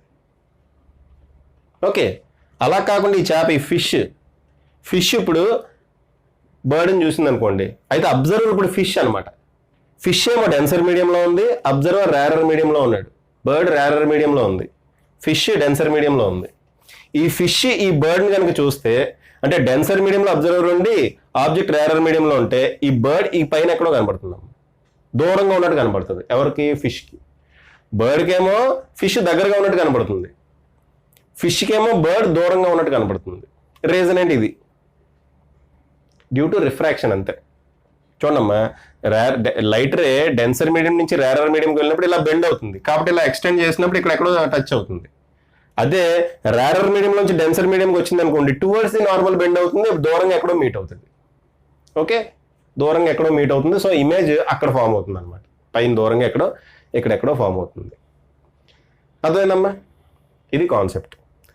ఓకే, సో మనం ఒక ఫార్ములా డిరైవ్ చేసాం. ఆ కాన్సెప్ట్ నుంచి ఏంటి? ఆ concept x dash equal to mu observer by x by mu object. ఇలాగే గుర్తుపెట్టుకోండి formula, mu observer into X by mu object. Okay okay right, చెరిపోయినది. ఓకే, ఒకసారి పాజ్ చేసి రాసుకోండి. నేను చెరిపేసి మళ్ళీ డయాగ్రామ్స్ విడివిడిగా ఇప్పుడు షార్ట్ కట్ రాబడుతున్నాం అమ్మ. ఇప్పుడు మనం షార్ట్ కట్ని తీసుకొస్తున్నాం మెల్లగా, 1 by 1 షార్ట్ కట్ తీసుకొస్తాం. ఓకేనా? సో పాజ్ చేసి రాసుకోండి. రైట్, చూడమ్మా, ఈ సిచ్యువేషనే మనం రాసుకున్నాం, విడిగా రాశాను. ఓకే, ఈ సిచ్యువేషన్ ఒకసారి మీరు జాగ్రత్తగా గమనించండి. ఇందా చెప్పుకున్న సిచ్యువేషన్ జాగ్రత్తగా గమనించండి అమ్మా. అబ్జర్వర్ కన్ను ఎక్కడ ఉంది? ఎగ్జాక్ట్గా సర్ఫేస్ పైన ఉంది. సర్ఫేస్ అలా టచ్ అవుతుంది అనమాట. ఈ కేసులో అబ్జర్వర్ కన్ను ఇలా చూస్తుంది, కరెక్ట్గా సర్ఫేస్ మీద పెట్టి, వాటర్ అనుకోండి, ఇది వాటర్ సర్ఫేస్ మీద పెట్టి ఇలా చూస్తున్నాడు అనమాట. అలా చూస్తున్నప్పుడు ఈ ఫార్ములా వచ్చిందమ్మా. అయితే అలా చూస్తామమ్మా, మనం ఎలా చూస్తాం? కొంత హైట్ నుంచి చూస్తాం కదా ఇలాగే, అంతేనా? మనం ఎలా చూస్తామమ్మా? కొంత హైట్ నుంచి ఇలా చూస్తాం. ఓకేనా? ఇప్పుడు నేను సిచ్యువేషన్ మారుస్తున్నా. ఏంటా సిచ్యువేషన్? అబ్జర్వర్ ఇక్కడి నుంచి కాదు, ఇక్కడ ఎక్కడి నుంచో చూస్తున్నాడు అనుకుందాం. అబ్జర్వర్ ఇక్కడ ఎక్కడి నుంచో చూస్తున్నాడు అనుకుందాం అమ్మా. ఓకే, అబ్జర్వర్ ఇక్కడ ఎక్కడి నుంచో చూస్తున్నాడు. ఈ హైట్ని ఏమో x1 అనుకుందాం, ఈ హైట్ని x1 అనుకుందాం, ఈ హైట్ని x అనుకుందాం. క్వశ్చన్ ఇలాగే అడుగుతాడు. ఈ హైట్ని x2 అనుకుందాం, ఇది μ2 అనుకున్నాం కదా, ఈ హైట్ని x2 అనుకుందాం, ఈ హైట్ని x1 అనుకుందాం. సో ఆబ్జెక్ట్ ఏమో x2 అనే డెప్త్లో ఉంది, రియల్ డెప్త్ అది. ఇమేజ్ కాదు, ఇదేంటిది కన్ను. అబ్జర్వర్ ఏమో ఎంత హైట్లో ఉన్నాడు, అబ్జర్వర్ ఎంత హైట్ నుంచి వస్తున్నాడు, x1 అనే హైట్ నుంచి వస్తున్నాడు. అప్పుడు ఈ డెప్త్ ఎంత అంటే ఇది ప్లస్ ఇదే కదా, ఇది ప్లస్ ఇది అంతేనమ్మా, ఇది ప్లస్ ఇది ఏమంతేనా, అర్థమవుతుందా? ఇది ప్లస్ ఇది, ఇది ఎంత, ఇదిగోండి ఇక్కడ ఫార్ములా రాసాం ఆల్రెడీ. మ్యూ అబ్జర్వర్ ఏంటి μ1, okay, into X by mu object ఏంటి, ఆబ్జెక్ట్ ఎక్కడ ఉంది, ఇక్కడ ఉంది, మ్యూ ఆబ్జెక్ట్ అంటే μ2 అంతేనమ్మా. ఇదేంటిది x2నా, ఇదంతా x2 కదా.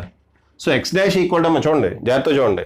ఇప్పుడు కన్ను ఇక్కడ ఎగ్జాక్ట్గా సర్ఫేస్ మీద లేదు, కొంచెం పైకి ఉంది, x1 అనే హైట్లో కన్ను ఉంది, అబ్జర్వర్ x1 అనే హైట్లో ఉన్నాడు. అప్పుడు ఇప్పుడు ఈ ఫార్ములా ఏమవుతుందమ్మా, యాక్చువల్గా సర్ఫేస్ ఎగ్జాక్ట్గా సర్ఫేస్ దగ్గర ఉంటే ఈ ఫార్ములా, ఎగ్జాక్ట్గా సర్ఫేస్ దగ్గర ఉంటే ఈ ఫార్ములా. ఇప్పుడు సర్ఫేస్ దగ్గర కాదు, పైన ఎక్కడో ఉన్నాడు.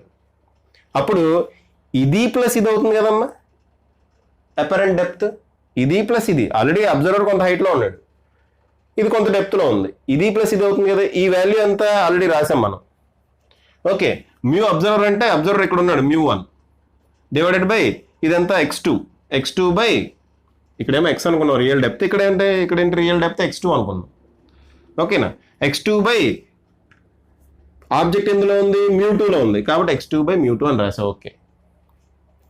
ఓకే ప్లస్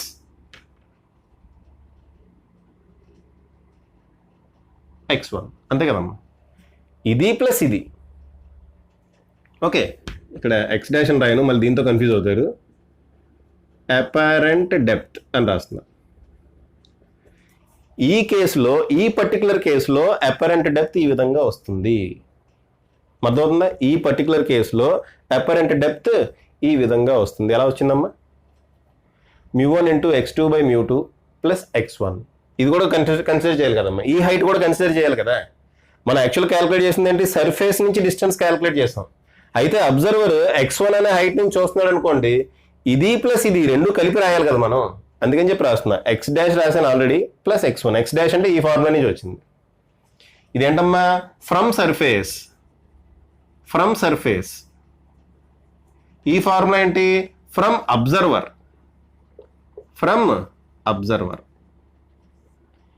ఈ ఫార్ములా ఏమో ఫ్రమ్ సర్ఫేస్ అమ్మా, ఈ ఫార్ములా ఫ్రమ్ అబ్జర్వర్. ఓకే, నేను దీన్ని ఎలా రాస్తా అంటే చూడండి, ఈ ఫార్ములాని ఎలా రాస్తా అంటే అపరెంట్ డెప్త్, ఈ ఫస్ట్ x1 ముందు రాసుకుంటా. x1ని ఏం చేయను, μ1తో మల్టిప్లై చేసి μ1తో డివైడ్ చేస్తా. x1 నేను ఏం చేస్తున్నా అమ్మా, μ1తో మల్టిప్లై చేసి μ1తో డివైడ్ చేస్తున్నా. ఇది ఈ x1 ముందు రాసుకున్నా, దాన్ని μ1తో మల్టిప్లై చేసి μ1తో డివైడ్ చేస్తున్నా. నెక్స్ట్ దీన్ని ఇలాగే రాస్తా, μ1 x2 బై μ2. దీంట్లో రెండాటిలో μ1 కామన్ తీయచ్చు కదా. సో μ1 కనుక కామన్ తీస్తే x1 by μ1 plus x2 by μ2 వచ్చిందా రాలేదా అమ్మ? ఇదంతా దేనికి చేస్తున్నాను నేను, షార్ట్ కట్ ఫార్ములా డెరైవ్ చేయడానికి చేస్తున్నా. So apparent depth equal to formula ఏమొచ్చిందమ్మా, μ1 into x1 by μ1 plus x2 by μ2. μ1 into x1 by μ1 plus x2 by μ2. ఇక్కడ రెండు మీడియంస్ ఉన్నాయమ్మా. మనం ఏం చేయక్కర్లే, ఫార్ములా చూడండి ఎలా రాయాలో. అపరెంట్ డెప్త్ ఈక్వల్ టు μ1 అంటే ఏంటి, అబ్జర్వర్ ఉన్న మీడియం, కాబట్టి మ్యూ అబ్జర్వర్ ఇలా రాసేస్తాం. మ్యూ అబ్జర్వర్ రాసి నెక్స్ట్ చూడండి, x2 divided by μ2 plus x1 divided by μ1, అదే కదా రాస్తాం మనం. ఓకే, ఈ డిస్టెన్స్లు ఉన్నాయి కదమ్మా, ఈ డిస్టెన్స్లో డివైడెడ్ బై వాటి రిలేటివ్ మీడియమ్స్. ఓకేనా, so x1 divided by μ1, x1 divided by μ1, x2 divided by μ2 అలా రాసుకుంటూ వెళ్ళిపోతున్నాం. ఇంకొక మీడియం ఉందనుకోండి, ఇంకోటి యాడ్ చేస్తాం, అంతే, ఫినిష్. షార్ట్ కట్ వస్తుంది మనకి. ఫర్ ఎగ్జాంపుల్ ఇలా కాకుండా ఇంకొక మీడియం ఉందనుకోండి అమ్మా, ఇది సింపుల్ సిచ్యువేషన్ అమ్మా, రెండు మీడియంస్ తీసుకున్నా. ఇక్కడ రెండు మీడియంస్ తీసుకున్నా, ఈ మీడియంలో ఆబ్జెక్ట్ ఉందనుకున్నా, ఈ మీడియంలో అబ్జర్వర్ ఉన్నాడు అనుకున్నా, ఇలాగే ఉండాలని ఏముంది. ఓకే, ఇప్పుడు మీరు చేపను పట్టారు, చేపను పట్టిన తర్వాత కుదురుగా ఉంటారా, ఉండరుగా, ఏం చేస్తారు, కూర వండుతారు కదండి. ఆ సిచ్యువేషన్ చూద్దాం సరదా. కూర వండుదామా చేపను కూర వండుదామమ్మా. Okay, plus x2/μ2. ఇదేంటమ్మా అపరెంట్ డెప్త్. ఎలా రాయాలి అర్థమైందమ్మా ఫార్ములా. ఇప్పుడు ఇంకొక సిచ్యువేషన్ చెప్తాను, ఆ సిచ్యువేషన్ తోటి టోటల్గా మీకు క్లారిటీ వస్తుంది. ఈ ఫార్ములా ఎలా రాసి అనేది టోటల్గా క్లారిటీ వస్తుంది. కొంచెం కాంప్లికేట్ చేస్తున్నా, మీకు సిచ్యువేషన్ కొంచెం కాంప్లికేట్ చేస్తున్నాం. చూడండి, అపరెంట్ డెప్త్ ఈక్వల్ టు ఏం రాయాలమ్మా, ఫస్ట్ మీ అబ్జర్వర్ రాసేయండి, తర్వాత బ్రాకెట్లో ఏం రాయాలి, x1 డివైడెడ్ బై μ1, ఈ డిస్టెన్స్ డివైడెడ్ బై μ1, ఈ డిస్టెన్స్ డివైడెడ్ బై μ2. ఏ మీడియంలో ఉందో ఆ మీడియంతో డివైడ్ చేయాలి, ఆ మీడియం రిఫ్రాక్టివ్ ఇండెక్స్ తోటి డివైడ్ చేయాలి. ఈజీగా గుర్తుంటుంది కదా ఇది. ఒకవేళ మూడో మీడియం ఉందనుకోండి, ఆ సిచ్యువేషన్ ఇప్పుడు చూద్దాం. మూడో మీడియం ఉందనుకోండి, ఏమొస్తుందో చూద్దాం. ఓకే, గుడ్డిగా రాసేయద్దు ఫార్ములా. మూడో మీడియం కూడా ఉంటే ఏమొస్తుందో చూద్దాం. ఓకేనా. ఓకే అమ్మ, ఇప్పుడు మనం కష్టపడుతున్నాం, బట్ మనం ఫార్ములా కనుక ఒకసారి డెరైవ్ చేస్తున్నాం, ఆల్రెడీ డెరైవ్ చేస్తాం ఫార్ములా. ఓకే, ఈ ఫార్ములా డెరైవ్ చేసిన తర్వాత ప్రాబ్లమ్స్ చూడండి చిటికలో అయిపోతాయి అనమాట. ఓకేనా, ఇప్పుడు కష్టపడుతున్నాం అంతే కాన్సెప్ట్ గురించి. ఓకేనా. సో 3 మీడియంస్ ఉన్నప్పుడు ఎలా ఉంటుందో చూద్దాం. ఒకసారి పాజ్ చేసి రాసుకోండి అమ్మా ఫార్ములా. ఇప్పుడు 2 మీడియంస్, అబ్జర్వర్ కొంత హైట్లో ఉన్నాడు. ఓకే, అప్పుడు ఫార్ములా ఈ విధంగా వచ్చింది. ఇప్పుడు 3 మీడియంస్ తీసుకుందాం, ఆ 3 మీడియంస్ ఉన్నప్పుడు ఫార్ములా ఎలా వస్తుందో చూద్దాం. అక్కడ నుంచి జనరల్ ఫార్ములా రాసేస్తాం. ఇదే జనరల్ ఫార్ములా. 3 మీడియంస్ ఉంటే ఇంకోటి ఎక్స్ట్రా వస్తుంది అంతే, ప్లస్ అని చెప్పి ఇంకోటి ఎక్స్ట్రా వేస్తాం. ఓకేనా. సరే చూద్దాం అది వస్తుందో రాదో చూద్దాం. ఫస్ట్ మీరు పాజ్ చేసి ఇది రాసుకోండి, ఆ ఫార్ములాతో మొత్తం మన స్టోరీ అంతా నడుపుతాం. ఓకే, ఇప్పుడు 3 మీడియంస్ ఉన్న సిచ్యువేషన్ చూద్దాం. ఓకేనా. రైట్, మనం ఒక చేపను పెట్టాము, ఒక చేపని గిన్నెలో పెట్టాము, ఒక చేపని గిన్నెలో పెట్టామమ్మా. గిన్నెలో పెట్టి ఇప్పుడు దీన్ని ఉడికిస్తున్నాం. మనం దేంట్లో వేసి ఉడికిస్తామమ్మా, జనరల్గా దేంట్లో ఉడికిస్తాం చెప్పండి. కొంచెం పెద్దగా వేస్తాను, ఎందుకంటే డయాగ్రామ్ మన క్లారిటీ ఉండాలి కాబట్టి పెద్దగా వేస్తున్నాను. లేదా అంత పెద్ద గిన్నె ఉండదు అనుకోండి, మరి పెద్దగా వేస్తున్నా. ఇదిగోండి గిన్నె. ఓకే, ఇప్పుడు చేపను మనం ఫ్రై చేస్తున్నాం. ఒక చేపను పెట్టాం మనం, ఆ చేపను ఫ్రై చేస్తున్నాం. చేపను ఫ్రై చేస్తున్నాం అమ్మ. చేప ఇక్కడ ఎక్కడో ఉంది అడుగున, ఫ్రై అవుతుంది అది. ఒక చేపను పట్టాము, ఆ చేప ఫ్రై అవుతుంది ఇప్పుడు. ఓకే, ఇదిగోండి చేప, ఫిష్ ఫ్రై అవుతుంది.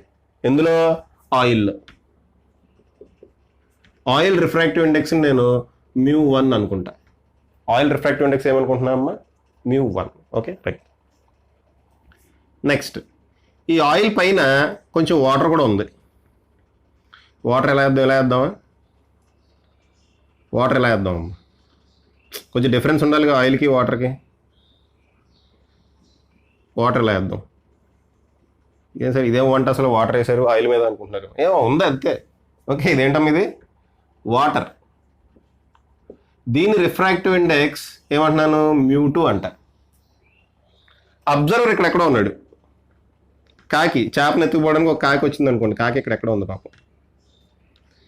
ఓకే, బయట వండుతున్నాం మనం, కాకి చూసింది అమ్మ చేప బాగుంది తినేద్దాం, ఓకే వేసేద్దాం అని చెప్పి కాకి పైనుంచి వస్తుంది. ఓకే, సరే అమ్మ.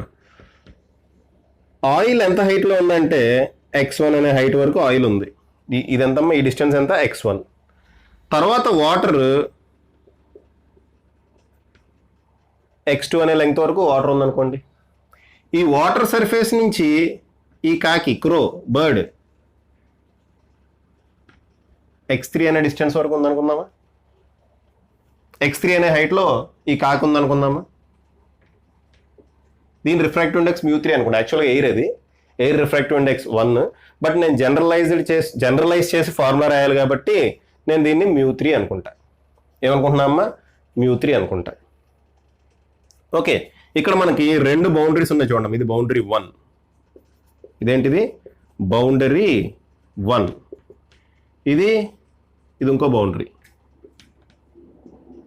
ఇది బౌండరీ 2. ఓకే, ఇది బౌండరీ 1, ఇది బౌండరీ 2. ఫస్ట్ బౌండరీ 1 వల్ల ఈ చేప యొక్క ఇమేజ్ ఎక్కడ ఫామ్ అవుతుంది, ఈ చేప యొక్క ఇమేజ్ ఎక్కడ ఫామ్ అవుతుంది? ఓకే, దేనివల్ల? బౌండరీ 1 వల్ల. ఈ బౌండరీ 1 వల్ల ఈ చేప యొక్క ఇమేజ్ ఎక్కడ ఫామ్ అవుతుంది అంటే అబ్జర్వర్ ఇప్పుడు ఇక్కడ ఉన్నట్టు మనం ఎజ్యూమ్ చేసుకోవాలన్నమాట. అబ్జర్వర్ ఎక్కడ ఉన్నట్టున్నాడమ్మా? కరెక్ట్గా ఈ బౌండరీ పైన ఉన్నాడని మనం ఎజ్యూమ్ చేసుకోవాలి. అబ్జర్వర్ కరెక్ట్గా ఈ బౌండరీ పైన ఉన్నట్టు మనం ఎజ్యూమ్ చేసుకోవాలి. ఓకేనా? రైట్, చూద్దాం. So at boundary 1, at boundary 1 formula ఏంటి మనకు తెలిసిన ఫార్ములా? సర్ఫేస్ దగ్గర ఫార్ములా. అమ్మ ఇప్పుడు సర్ఫేస్ దగ్గర ఫార్ములా అప్లై చేస్తున్నాం. ఎగ్జాక్ట్గా సర్ఫేస్ దగ్గర అబ్జర్వర్ అంటే ఫార్ములా ఏంటి? X apparent depth x dash equal to mu observer into X by mu object, అంతేనా? Mu observer into X by mu object. So apparent depth calculate చేస్తున్నాం x dash equal ఎక్కడ? At boundary 1. Boundary 1 వల్ల. Okay, for boundary 1 అని రాద్దాం, లేదంటే at అని కాదు, for boundary 1, boundary 1 దగ్గర. ఓకే, ఈ అపరెంట్ ఈ బౌండరీ వల్ల, ఈ పర్టికులర్ పార్ట్ వల్ల అపరెంట్ డెప్త్ ఎంత వస్తుందో చూద్దాం. X dash equal to mu observer అంటే ఇప్పుడు అబ్జర్వర్ ఎక్కడ ఉన్నట్టు ఇక్కడ ఉన్నాడు. ఎక్కడ ఉన్నాడు? వాటర్లో ఉన్నాడు. కాబట్టి μ2 ఈ సర్ఫేస్ దగ్గర చూస్తున్నాం అమ్మా. యాక్చువల్గా మన ప్రాబ్లమ్స్ ఇలా చేసుకుంటూ వెళ్ళాలి, బట్ ఈ టెన్షన్ అంతా లేకుండా ఒక షార్ట్ కట్ ఫార్ములా ఇప్పుడు డెరైవ్ చేస్తున్నాడు. ఓకేనా? అబ్జర్వర్ ఇప్పుడు ఇక్కడి నుంచి చూస్తున్నాడు. సో అబ్జర్వర్ ఎక్కడ ఉన్నాడు? ఇప్పుడు వాటర్లో ఉన్నాడు. కాబట్టి మ్యూ అబ్జర్వర్ ఏమవుతుంది? μ2. మ్యూ అబ్జర్వర్ ఏమవుతుందమ్మా? μ2 ఇంటూ రియల్ డెప్త్ ఎంత? x1. రియల్ డెప్త్ ఎంత ఇప్పుడు? x1. x1 divided by object యొక్క రిఫ్రాక్టివ్ ఇండెక్స్ ఎంత? μ1. మ్యూ ఆబ్జెక్ట్ ఎంతమ్మా? μ1. ఆబ్జెక్ట్ ఎక్కడ ఉంది? ఆబ్జెక్ట్ ఎవరు? ఇప్పుడు చేప. చేప ఎక్కడ ఉంది? μ1లో ఉంది. So x1 by μ1. ఓకే, అంటే దూరంగానో దగ్గరగానో ఎక్కడో ఫామ్ అవుతుంది, మనకు తెలియదు. దగ్గరగా ఫామ్ అయింది అనుకుందాం. ఇది ఎక్స్ డాష్ అమ్మ. ఓకే, సో చేప ఇప్పుడు ఇక్కడ ఫామ్ అయింది. అయిపోయిందా? ఇక్కడది ఇది అయిపోయింది కదా. నెక్స్ట్ మనం ఈ బౌండరీ దగ్గర చూడాలి. Boundary 2. For boundary 2, for boundary 2 X double dash అంటాను నేను. అపరెంట్ డెప్త్ని ఎక్స్ డబుల్ డాష్ అంట. ఇప్పుడు అబ్జర్వర్ ఎక్కడ ఉన్నాడు? ఇక్కడ ఉన్నాడు. ఎగ్జాక్ట్గా ఇక్కడ ఉన్నాడు అబ్జర్వర్. అబ్జర్వర్ ఎక్కడ ఉన్నాడో ఇక్కడ ఉన్నాడు. ఓకేనా? ఫర్ బౌండరీ 2 అబ్జర్వర్ ఇక్కడ ఉన్నాడు. Okay, right. అబ్జర్వర్ కనుక ఇక్కడ ఉంటే, అబ్జర్వర్ కన్ను కనుక ఇక్కడ ఉంటే, ఓకే, ఇప్పుడు ఏమవుతుంది? అయితే చూడండి అమ్మా, ఇప్పుడు రియల్ డెప్త్ ఏమవుతుంది? ఇది అవుతుంది. ఇది కదా ఇమేజ్. సో ఇది ప్లస్ ఇది అంటే x2 ప్లస్ ఎక్స్ డాష్ అవుతుంది, అంతేనా? రియల్ డెప్త్ ఇమేజ్ ఏమవుతుందమ్మా? x2 ప్లస్ ఎక్స్ డాష్ అవుతుంది, అంతేనా? దీనివల్ల ఎంత ఇదైంది? రియల్ డెప్త్ ఇదమ్మా. రియల్ డెప్త్ ఇప్పుడు ఇది అవుతుంది, అంతేనా? అంతే కదా అమ్మాయి? ఇది అవుతుంది, ఇది రియల్ డెప్త్ అవ్వదు ఇప్పుడు, ఎందుకంటే ఈ బౌండరీ వల్ల ఆల్రెడీ ఇమేజ్ ఇక్కడ ఫామ్ అయింది. కాబట్టి ఇప్పుడు ఇది రియల్ డెప్త్ అవుతుంది. అదే అప్లై చేస్తుంది ఇక్కడ. చూడండి, అబ్జర్వర్ ఇప్పుడు ఇక్కడ ఏం రాయాలమ్మా? Observer refractive index. అబ్జర్వర్ ఇప్పుడు ఎక్కడ ఉన్నాడు? μ3లో ఉన్నాడు. కాబట్టి ఇక్కడ ఏం రాస్తాం? μ3 అని రాస్తా. అబ్జర్వర్ ఎక్కడ ఉన్నాడు? μ3లో ఉన్నాడు. కాబట్టి ఇక్కడ ఏం రాస్తున్నా నేను? μ3 అని రాస్తున్నా. ఓకే, బ్రాకెట్లో ఏం రాయాలి నేను? బ్రాకెట్లో ఏం రాయాలి? x2 plus x dash. Real depth అంటే అదే కదా, x2 plus x dash divided by దీని రిఫ్రాక్టివ్ ఇండెక్స్ ఎంత? ఇప్పుడు ఆబ్జెక్ట్ ఎక్కడ ఉన్నట్టు? వాటర్లో ఉన్నట్టు. ఇప్పుడు ఈ ఇమేజ్ ఎక్కడ ఉన్నట్టమ్మా? వాటర్లో ఉన్నట్టు, ఆయిల్లో ఉన్నట్టు కాదు. ఇప్పుడు వాటర్లో నుంచి చూస్తున్నాం కదా. సో ఆబ్జెక్ట్ ఎక్కడ ఉన్నట్టు? ఇప్పుడు వాటర్లో ఉన్నట్టు. కాబట్టి ఇక్కడ నేను μ2 అని రాస్తాను. Okay, x2 plus x dash by μ2 రాసి అయిపోయింది. ఓకే, దీన్ని సింప్లిఫై చేద్దాం అమ్మా. μ3 ఇంటూ దీన్నేమో x2 బై μ2 అని రాస్తా యాజ్ యూజువల్గా. ప్లస్ దీన్ని ఎక్స్ డాష్ బై μ2 అని రాయాలి. ఎక్స్ డాష్ అంటే ఏంటి? ఇది. సో ఎక్స్ డాష్ బదులు ఇది రాసేస్తా. μ2 into x1 by μ1. X dash రాస్తాను, డివైడెడ్ బై μ2 రాయాలి. ఇదిగోండి, డివైడెడ్ బై μ2 క్యాన్సిల్ అయ్యి ఏం మిగిలిందాం మనకి? X double dash equal to μ3 into x2 by μ2 plus x1 by μ1 మిగిలిందా? ఓకే, బట్ యాక్చువల్గా అబ్జర్వర్ ఎక్కడ ఉన్నాడు అంటే మనం దీనికి x3 కూడా యాడ్ చేయాలి కదా, దాన్ని x∭ అంట. ఇది యాక్చువల్గా అసలు రియల్ డెప్త్ ఇదమ్మా, అసలు అపారెంట్ డెప్త్ ఇది. సో ఈ మొత్తానికి నేను ఏం యాడ్ చేస్తున్నామ్మా, ఇది యాడ్ చేస్తున్నా. Okay, so μ3 into x2/μ2 plus x1/μ1 x2/μ2 plus x1/μ1. Okay, plus ఈ టోటల్ డిస్టెన్స్ ఎంత, ఈ సర్ఫేస్ నుంచి ఎంత డిస్టెన్స్లో ఉన్నాడు, x3 అనే డిస్టెన్స్లో ఉన్నాడు. ఈ x3ని పైన కింద నేను μ3తో మల్టిప్లై చేస్తాను, మల్టిప్లై చేసి డివైడ్ చేస్తాను.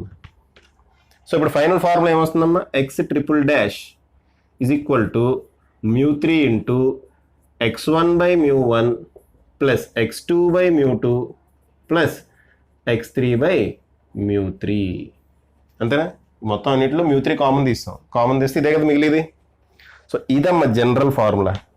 ఎన్ని మీడియంస్ అయినా పెట్టండి, ఇంక ఈ ఫార్ములా వేసుకుంటూ వెళ్ళిపోవటం అలాగే. ఓకే, బయట ఏం రాయాలమ్మా, అబ్జర్వర్ ఎక్కడున్నాడు, ఇక్కడున్నాడు. అబ్జర్వర్ యొక్క రిఫ్రాక్టివ్ ఇండెక్స్ బయట రాయాలి. బ్రాకెట్లో ఏం రాయాలి చూడండి, x1/μ1, దీని డిస్టెన్స్ లెంగ్త్ ఎంత, x2/μ2, ఇంకా ఈ డిస్టెన్స్ x3/μ3 అంతే, ఫినిష్. చక్కగా ఇంకా హ్యాపీగా అయిపోతుందమ్మా. ఇది బ్రహ్మాస్త్రం లాంటిది.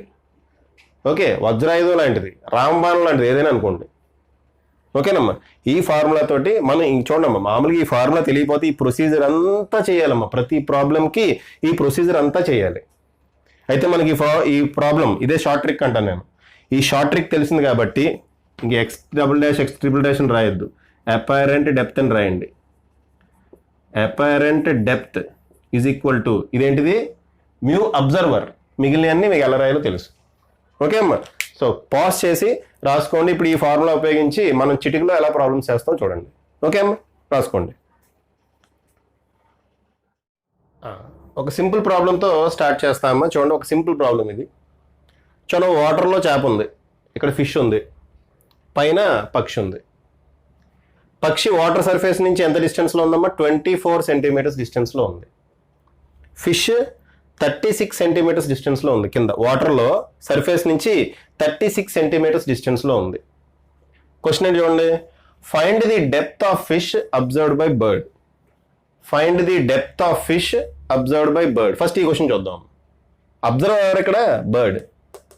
Find the depth of fish observed by bird. Bird observe చేసే డెప్త్ అంటే అదే అపరెంట్ డెప్త్ అమ్మా. So apparent depth observed by bird ఇలా రాయనా, ఎక్స్ బర్డ్ అని రాస్తా. ఓకే, ఎవరిని అబ్జర్వ్ చేస్తుంది, బర్డ్ ఫిష్ని అబ్జర్వ్ చేస్తుంది. So apparent depth of fish అని రాద్దాం. ఇలా రాస్తాం. మనం రాసేది ఏంటి, apparent depth of fish with respect to bird. Okay, with respect to bird. Formula ఏంటమ్మా, సింపుల్. బయట రాయాలి మనం, మ్యూ అబ్జర్వర్. లోపల రాయాలమ్మా, x1/μ1 plus x2/μ2 plus so on. ఎన్ని ఉంటాయి అన్ని. ఇదే కదా ఫార్ములా, మనకు తెలిసిన ఫార్ములా. ఓకేనా. సో ఇప్పుడు మ్యూ అబ్జర్వర్ ఎవరమ్మా, ఇప్పుడు బర్డ్. ఎవరు అబ్జర్వ్ చేస్తున్నారు, బర్డ్ అబ్జర్వ్ చేస్తుంది. So observer bird. ఓకేనా, అబ్జర్వర్ ఎవరమ్మా ఇప్పుడు, bird. Right. So mu observer bird, mu ఎంత, 1 ఇంటూ, ఇప్పుడు చూడమ్మా, x1 అంటే ఇదేం తీసుకోండి, ఏదైనా తీసుకోండి పర్వాలేదు. ఇది x1 అనుకుందాం. ఓకే, ఇది x1 అనుకుందాం. x1 divided by μ1. x1 అంటే 36 డివైడెడ్ బై μ1 ఎంత, 4/3. 4/3 అంటే పైకి వెళ్తుంది కదా, ప్లస్ x2 అంటే ఇది అనుకుందాం. x2 అంటే 24 డివైడెడ్ బై μ2. ఇది డివైడెడ్ బై μ2, ఏదైనా అనుకోవచ్చమ్మా, divided by μ2. Mu observer main అమ్మా మనకి. మ్యూ అబ్జర్వర్ 1 అని మనకు తెలుసు, అది రాస్తే సరిపోతుంది. మిగిలిందంతా ఇదిగోండి, x1 divided by μ1, x2 divided by μ2 అలా వేసుకుంటే వెళ్ళిపోతుంది. సో x2 24 డివైడెడ్ బై μ2 1 ఎంత చెప్పండి అమ్మా. ఇది 4 9s are 36, 9 3s are 27 plus 24 అంతేనా. ఎంత వచ్చింది, 7 4 11 1 2 2 4 5 51 సెంటీమీటర్స్. ఫినిష్, అయిపోయింది. ఓకే, ఫస్ట్ ప్రాబ్లం అయిపోయిందమ్మా. 51 సెంటీమీటర్స్. ఇది ఎంత బ్రాకెట్లో ఒక టర్మ్ ఏది. ఓకేనా. నెక్స్ట్ మనం ఇది చూద్దాం. ఏంటిది? Find the height of the bird observed by fish. అంటే ఎక్స్ బర్డ్, ఈసారి మనకు కావాల్సింది ఏంటి? హైట్ ఆఫ్ ది బర్డ్ కావాలి with respect to fish. Height of the bird with respect to fish is equal to formula ఏంటమ్మా? Mu observer into x1 by మ్యూ1 plus x2 by మ్యూ2 plus so on. స్టార్టింగ్లో కాబట్టి ఇలా రాస్తున్నాను, తర్వాత మీరు రాసుకుంటూ వెళ్ళిపోవాలి. ఓకేనా. x1 బై మ్యూ1 ప్లస్ x2 బై మ్యూ2 plus so on. Okay. Mu observer ఎవరప్పుడు? ఫిష్. అబ్జర్వర్ ఎవరప్పుడు? ఫిష్. కాబట్టి ఫిష్ అబ్జర్వ్ చేస్తుంది కాబట్టి ఫిష్ యొక్క రిఫ్రాక్టివ్ ఇండెక్స్ రాయాలి. మ్యూ అబ్జర్వర్ ఫిష్, ఈ రిఫ్రాక్టివ్ ఇండెక్స్ అంతా 4/3 ఇంటూ చూడండి x1 బై మ్యూ1 ప్లస్ x2 బై మ్యూ2 ఆల్రెడీ మనం క్యాలిక్యులేట్ చేస్తాం అమ్మ. దీంట్లో అడ్వాంటేజ్ ఇదే, ఈ సిస్టంలో అడ్వాంటేజ్ ఇదే, ఆల్రెడీ మనం క్యాలిక్యులేట్ చేస్తాం. ఓకే. x1 బై మ్యూ1 ప్లస్ x1 బై మ్యూ2 ఆల్రెడీ మనం క్యాలిక్యులేట్ చేస్తాం. అంతా 27 ప్లస్ 24 ఎంతమ్మా? 51. ఓకే. ఇది ఎన్నిసార్లు క్యాన్సిల్ అవుతుంది? 3 1s are 3, 3 7s are 21. అంతేనా? రైట్.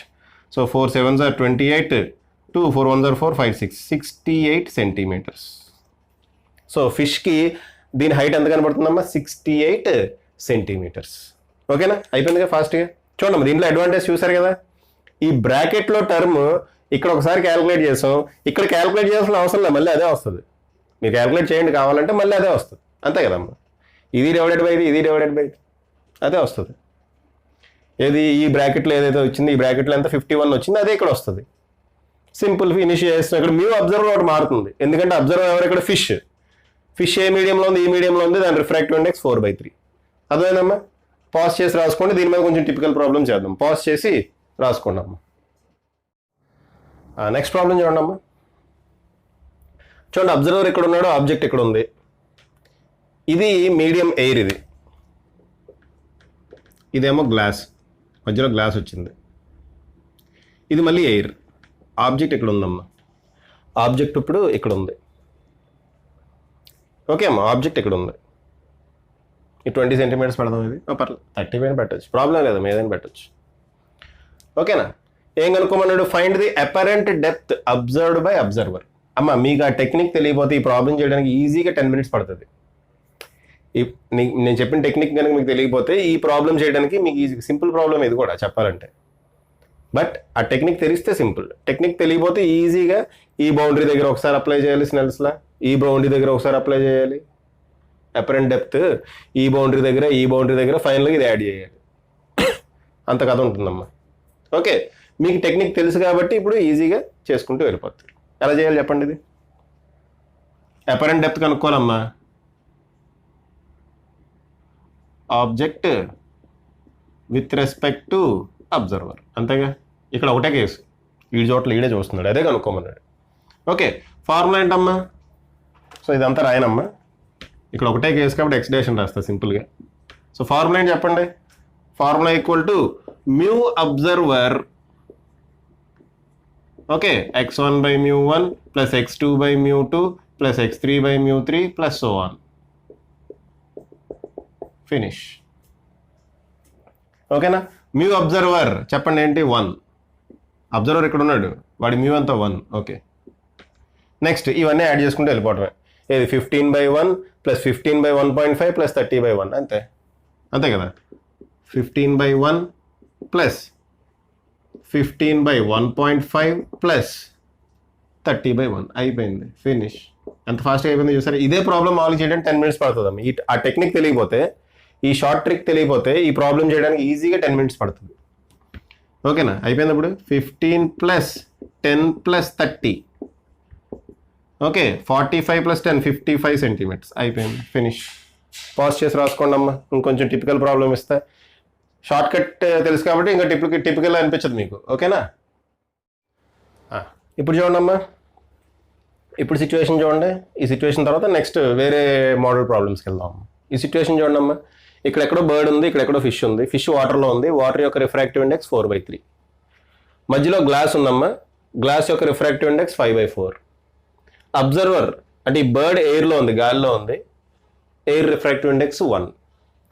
అయితే వాటర్లో ఇక్కడ నుంచి ఈ సర్ఫేస్ నుంచి 24 సెంటీమీటర్స్ డెప్త్లో ఫిష్ ఉంది, ఈ సర్ఫేస్ నుంచి 30 సెంటీమీటర్స్ డెప్త్, ఇదంతా ఈ విడ్త్ ఎంతమ్మా 30 సెంటీమీటర్స్. ఈ సర్ఫేస్ నుంచి బర్డ్ ఎంత హైట్లో ఉంది, 10 సెంటీమీటర్స్ హైట్లో ఉంది. అయితే క్వశ్చన్ ఏం అడిగాడు, find the apparent depth of fish observed by bird. X fish with respect to bird, అదమ్మా అడిగింది. అంటే అబ్జర్వర్ ఎవరు ఇక్కడ, బర్డ్. అబ్జర్వర్ ఎవరమ్మా, బర్డ్. కాబట్టి ఏం రాయాలి మనం, mu observer into x1 by mu1 plus x2 by mu2 plus xu by mu3 ding ding ding.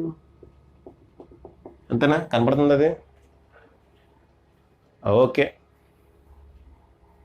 Okay అమ్మా. మ్యూ అబ్జర్వర్ ఎంత అమ్మా ఇక్కడ, 1 వేసుకోండి. 1 x1 by mu1 అంటే ఇది డివైడెడ్ బై ఇది, ఇది డివైడెడ్ బై ఇది, ఇది డివైడెడ్ బై ఇది, ఫినిష్ అయిపోయింది. 24 divided by 4/3 plus next 30 divided by 5/4, 30 divided by 5/4, 5/4 plus 10 divided by 1, 10 divided by 1 అయిపోయిందా? ఎంత ఈజీగా చూసారమ్మా.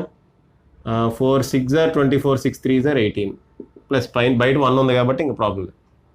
4 6 0 6 3 are 18. Okay, 5 6 are 30, 6 4 are 24 plus 10 ఎంత అయింది, 8 + 4 12, 1 1 2 3 4 అంతేనా, 2 5 అనుకుంటుంది. 52 సెంటీమీటర్స్, ఫినిష్ అయిపోయింది. సెకండ్ ఏం అడిగాడమ్మా, height of the bird observed by fish, height of the bird with respect to fish, ఇలా రాస్తున్నాం. మొత్తం రైట్ ఎందుకు? ఓకే, ఏం చేయాలి, మ్యూ అబ్జర్వర్ ఇంటూ ఇది రాయాలి. మ్యూ అబ్జర్వర్ ఎవరు ఇప్పుడు, అబ్జర్వర్ ఎవరు ఇప్పుడు, ఫిష్. కాబట్టి మ్యూ అబ్జర్వర్ బట్టి ఏం రాయాలి మనం, 4/3. మ్యూ అబ్జర్వర్ బదులు ఏం రాయాలమ్మా మనం, 4/3 ఇంటూ బ్రాకెట్లో ఏమొస్తుంది, 52నే. ఈ బ్రాకెట్లో ఎంతమ్మా, ఆల్రెడీ క్యాలిక్యులేట్ చేస్తాం 52, అదే అడ్వాంటేజ్. ఓకే, ఈ మోడల్లో ఈ షార్ట్ ట్రిక్లో ఇదే అడ్వాంటేజ్ అమ్మా. ఆల్రెడీ మనం క్యాలిక్యులేట్ చేస్తాం, బ్రాకెట్లో టర్మ్ ఎంత వచ్చింది, 52. మీది బయట 1 ఉంది కాబట్టి ఓన్లీ బ్రాకెట్లో టర్మే 52. 52 వేసాం, అయిపోయింది. ఎంత, 3 1s are 3, 3 7s are 21.36, 3 3s are 9, 17.33 అలా వస్తుంది అంతేనా. 52/3 అమ్మా. 3 1s are 3, 2 3 7s are 21, 10 మిగులుతుంది, పాయింట్ పెట్టి 3 3s are 9, మళ్ళీ 10. ఓకే అంతే. సో దాన్ని మల్టిప్లై చేస్తే 4 3s are 12, 1 13, 1 4 7s are 28, 29 2 5 6, so 69.32 centimetres అయిపోయిందా, ఫినిష్. ఓకే సరే అమ్మా, పాజ్ చేసి రాసుకోండి.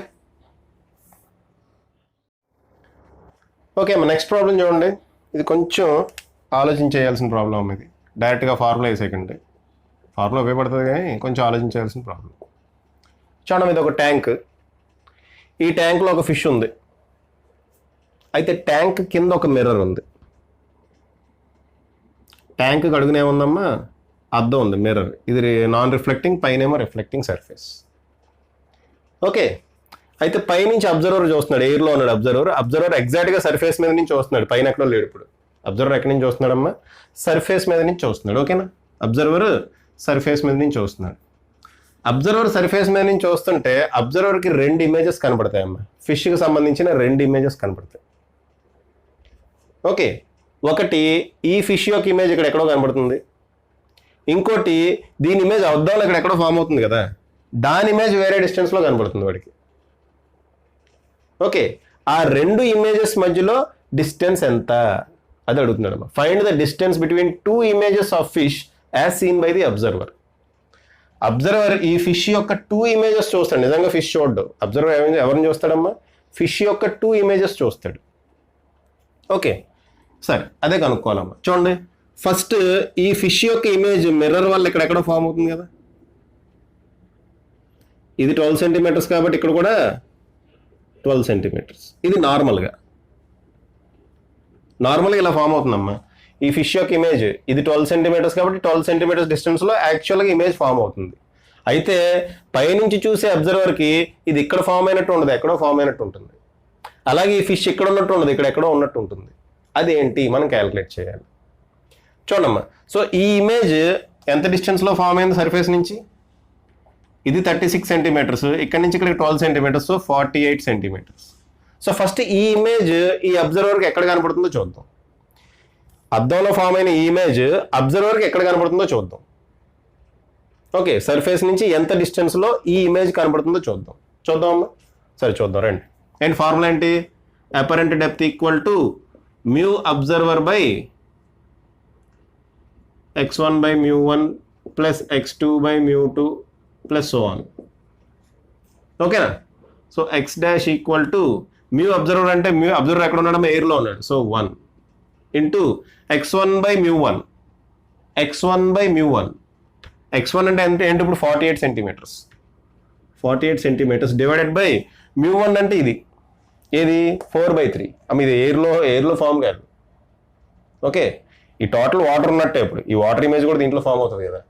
సో ఈ టోటల్ అంతా వాటర్లో ఉన్నట్టే కాబట్టి మ్యూ రిఫ్రాక్టివ్ ఇండెక్స్ ఎంతమ్మా? 4/3 ప్లస్ ఈ డిస్టెన్స్ ఏం లేదు, 0 కాబట్టి ఇంకేం అయ్యక్కర్లే మనం. ఒక డిస్టెన్సే ఉందమ్మా ఇక్కడ. ఈ ఒక్క డిస్టెన్సే ఉంది, ఈ డిస్టెన్స్ మనం చూడక్కర్లే. ఈ ఒక్క డిస్టెన్సే అమ్మ. టోటల్ డిస్టెన్స్ 48 అయింది, అంతేగాని 12 ఇది ఎయిర్ అనుకుని 1 అని దీన్నేమో 36/4/3 అని అలా వేయకండి, దెబ్బతింటారు. ఓకే, ఇదంతా వాటర్ ఉన్నట్టే. సో ఈ ఇమేజ్ ఎక్కడ ఫామ్ అవుతుందో ఫస్ట్ చూస్తున్నాడు అబ్జర్వర్. ఓకే, ఎంత ఎక్కడ ఫామ్ అవుతుందమ్మా? 12 times 12 3s are 36 centimetres. So ఇక్కడ నుంచి 36 సెంటీమీటర్స్ అంటే ఎగ్జాక్ట్గా మిర్రర్ మీదే ఫామ్ అయినట్టు అనిపిస్తుంది అనమాట. ఈ ఫిష్ ఎక్కడ కనపడుతుందమ్మా? ఎగ్జాక్ట్గా మిర్రర్ మీదే కనపడుతుంది. 36 సెంటీమీటర్స్ అంటే అంతే కదండి. మరి ఈ ఫిష్ అబ్జర్వర్కి ఎక్కడ కనపడుతుంది? దానికి మళ్ళీ వేద్దాం x డబుల్ డాష్ అందాం అండి. దీనికి మళ్ళీ వేద్దాం ఈ ఫిష్ అబ్జర్వర్కి ఎక్కడ కనబడుతుంది? ఈ ఇమేజ్ ఇక్కడ కనబడుతుందమ్మా. ఓకే, అసలు ఒరిజినల్ ఫిష్ ఉంది కదా, అది దాని ఇమేజ్ ఎక్కడ కనబడుతుంది? యాక్చువల్గా మిర్రర్ వల్ల కాకుండా మామూలుగా ఎక్కడ కనబడుతుంది? So x double dash equal to mu observer అంటే ఏంటమ్మా? ఎయిర్ 1 ఇంటూ ఏమయ్యాలి? ఈ డిస్టెన్స్ ఎంత? ఈ డిస్టెన్స్ ఎంతమ్మా? ఈ డిస్టెన్స్ ఏమవుతుంది అమ్మ? ఇది 12 సెంటీమీటర్స్ కాబట్టి ఈ డిస్టెన్స్ ఏమవుతుంది? 24 కదా. ఈ డిస్టెన్స్ 24 సెంటీమీటర్స్ అవుతుంది కదమ్మా. సో అది జాగ్రత్తగా చూసుకోవాలమ్మా.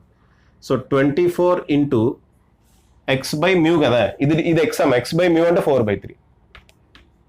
4 డివైడెడ్ బై 3 పైకి వెళ్తుంది. సో 4 6 are 24, 6 3s are 18 సెంటీమీటర్స్. ఇప్పుడు ఈ రెండు ఇమేజెస్ మధ్యలో 18 సెంటీమీటర్స్ అంటే ఇక్కడ ఎక్కడో వస్తుంది. ఇది 18 సెంటీమీటర్స్. ఇప్పుడు ఈ రెండింటి మధ్యలో డిఫరెన్స్ కావాలి అన్నాడు, అంతే కదా. Find the distance between 2 images. ఈ రెండు ఇమేజెస్ మధ్యలో డిస్టెన్స్ కావాలి. డిస్టెన్స్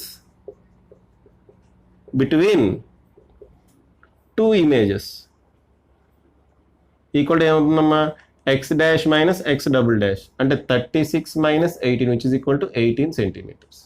ఈ రెండు మధ్యలో డిస్టెన్స్ 18 సెంటీమీటర్స్. ఓకే అమ్మా. సో ఇది జాగ్రత్తగా చూడండి అమ్మా, గుడ్డిగా ఫార్ములా వేసేయకండి, జాగ్రత్తగా చూసుకోవాలి ఇక్కడ. ఓకేనా? ఇక్కడ మిర్రర్ వల్ల దీని ఇమేజ్ ఇక్కడ ఎక్కడో ఫామ్ అయింది. సో టోటల్ ఏమైందమ్మా? 48 సెంటీమీటర్స్. అది ఎవరికి? మామూలుగా మనకి. అయితే అబ్జర్వర్ వాటర్ పైనుంచి చూస్తున్నాడు, సో వాడికి ఎక్కడ ఫామ్ అయినట్టు ఉండదు, ఎక్కడో ఫామ్ అయినట్టు ఉంటుంది. ఆ ఎక్కడో ఫామ్ అయింది ఇక్కడ క్యాలిక్యులేట్ చేస్తుంది. అలాగే ఇది ఇక్కడ ఉన్నట్టు ఉండదు అబ్జర్వర్కి, ఇది రియాలిటీలో ఇక్కడ ఉంది, కానీ అబ్జర్వర్కి ఇక్కడ ఉన్నట్టు ఉండదు, ఈ పైన ఎక్కడో ఉన్నట్టు ఉంటుంది. అది కూడా క్యాలిక్యులేట్ చేస్తాం. ఆ రెండింటి మధ్యలో డిఫరెన్సే ఈ ఇమేజెస్ మధ్యలో డిస్టెన్స్ అనేది వచ్చింది. ఓకే అమ్మా. అబ్జర్వర్ చూసే ఇమేజ్ ఇక్కడ ఒకటి చూస్తున్నాడు, ఇక్కడ ఒకటి చూస్తున్నాడు. ఈ రెండింటి మధ్యలో డిస్టెన్స్ ఎంత వచ్చింది? 18 సెంటీమీటర్స్. ఓకేనా? సో పాస్ చేసి రాసుకోండి అమ్మా. ఇంకో ప్రాబ్లం చేద్దాం ఇటువంటిది. ఓకే అమ్మా. నెక్స్ట్ క్వశ్చన్ చూడండి అమ్మా. ఒక కాన్కేవ్ మిర్రర్ తీసుకున్నాడు, ఆ కాన్కేవ్ మిర్రర్ని వాటర్తో నింపేశాడు. ఇది ఒక కాన్కేవ్ మిర్రర్ అమ్మా. ఓకే, ఈ కాన్కేవ్ మిర్రర్ మొత్తాన్ని వాటర్తో నింపేసి చూడండి ఒక డస్ట్ పార్టికల్ని అబ్జర్వ్ చేస్తున్నాడు వీడు. ఎగ్జాక్ట్గా సర్ఫేస్ మీద ఉంది, డస్ట్ పార్టికల్ కూడా ఎగ్జాక్ట్గా సర్ఫేస్ మీదే ఉంది. అయితే ఈ డస్ట్ పార్టికల్ యొక్క ఇమేజ్ ఎక్కడో ఫామ్ అవుతుంది కదా, ఆ ఇమేజ్ ఎక్కడ ఫామ్ అవుతుంది? As seen by observer.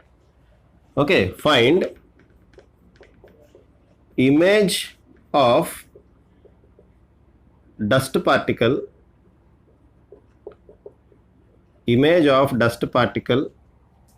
as seen by observer. Observer. Okay అమ్మ, అబ్జర్వర్కి ఇమేజ్ ఎక్కడ ఉన్నాడు కనుక ఈ డస్ట్ పార్టికల్ ఇమేజ్ ఫామ్ చేస్తుంది కదా మీ కాన్కేవ్ మిర్రర్, ఎక్కడ ఫామ్ చేస్తుంది అని అడిగాడు. ఫస్ట్ మనం ఏం చేయాలి, కాన్కేవ్ మిర్రర్ వల్ల ఇమేజ్ నార్మల్గా ఎక్కడ ఫామ్ అవుతుంది అది క్యాలిక్యులేట్ చేయాలి. అది క్యాలిక్యులేట్ చేయడానికి మనం 1/f = 1/u + 1/v ఫార్ములా ఉపయోగిస్తాం. అయితే మనకు కావాల్సింది ఏంటి, ఇమేజ్ డిస్టెన్స్ కాబట్టి v = uf/u - f. ఈ ఫార్ములా ఈ పాటికి అలవాటు అయిపోయి ఉండాలి. ఓకే, చూడమ్మా, యూ అంటే డిస్టెన్స్ ఎంత, 5 సెంటీమీటర్స్ -5 సెంటీమీటర్స్ అని తీసుకోవాలి. ఎందుకంటే మనం డిస్టెన్స్ పోల్ నుంచి మెజర్ చేస్తున్నాం, లైట్ ఏమో ఈ డైరెక్షన్లో వస్తుంది.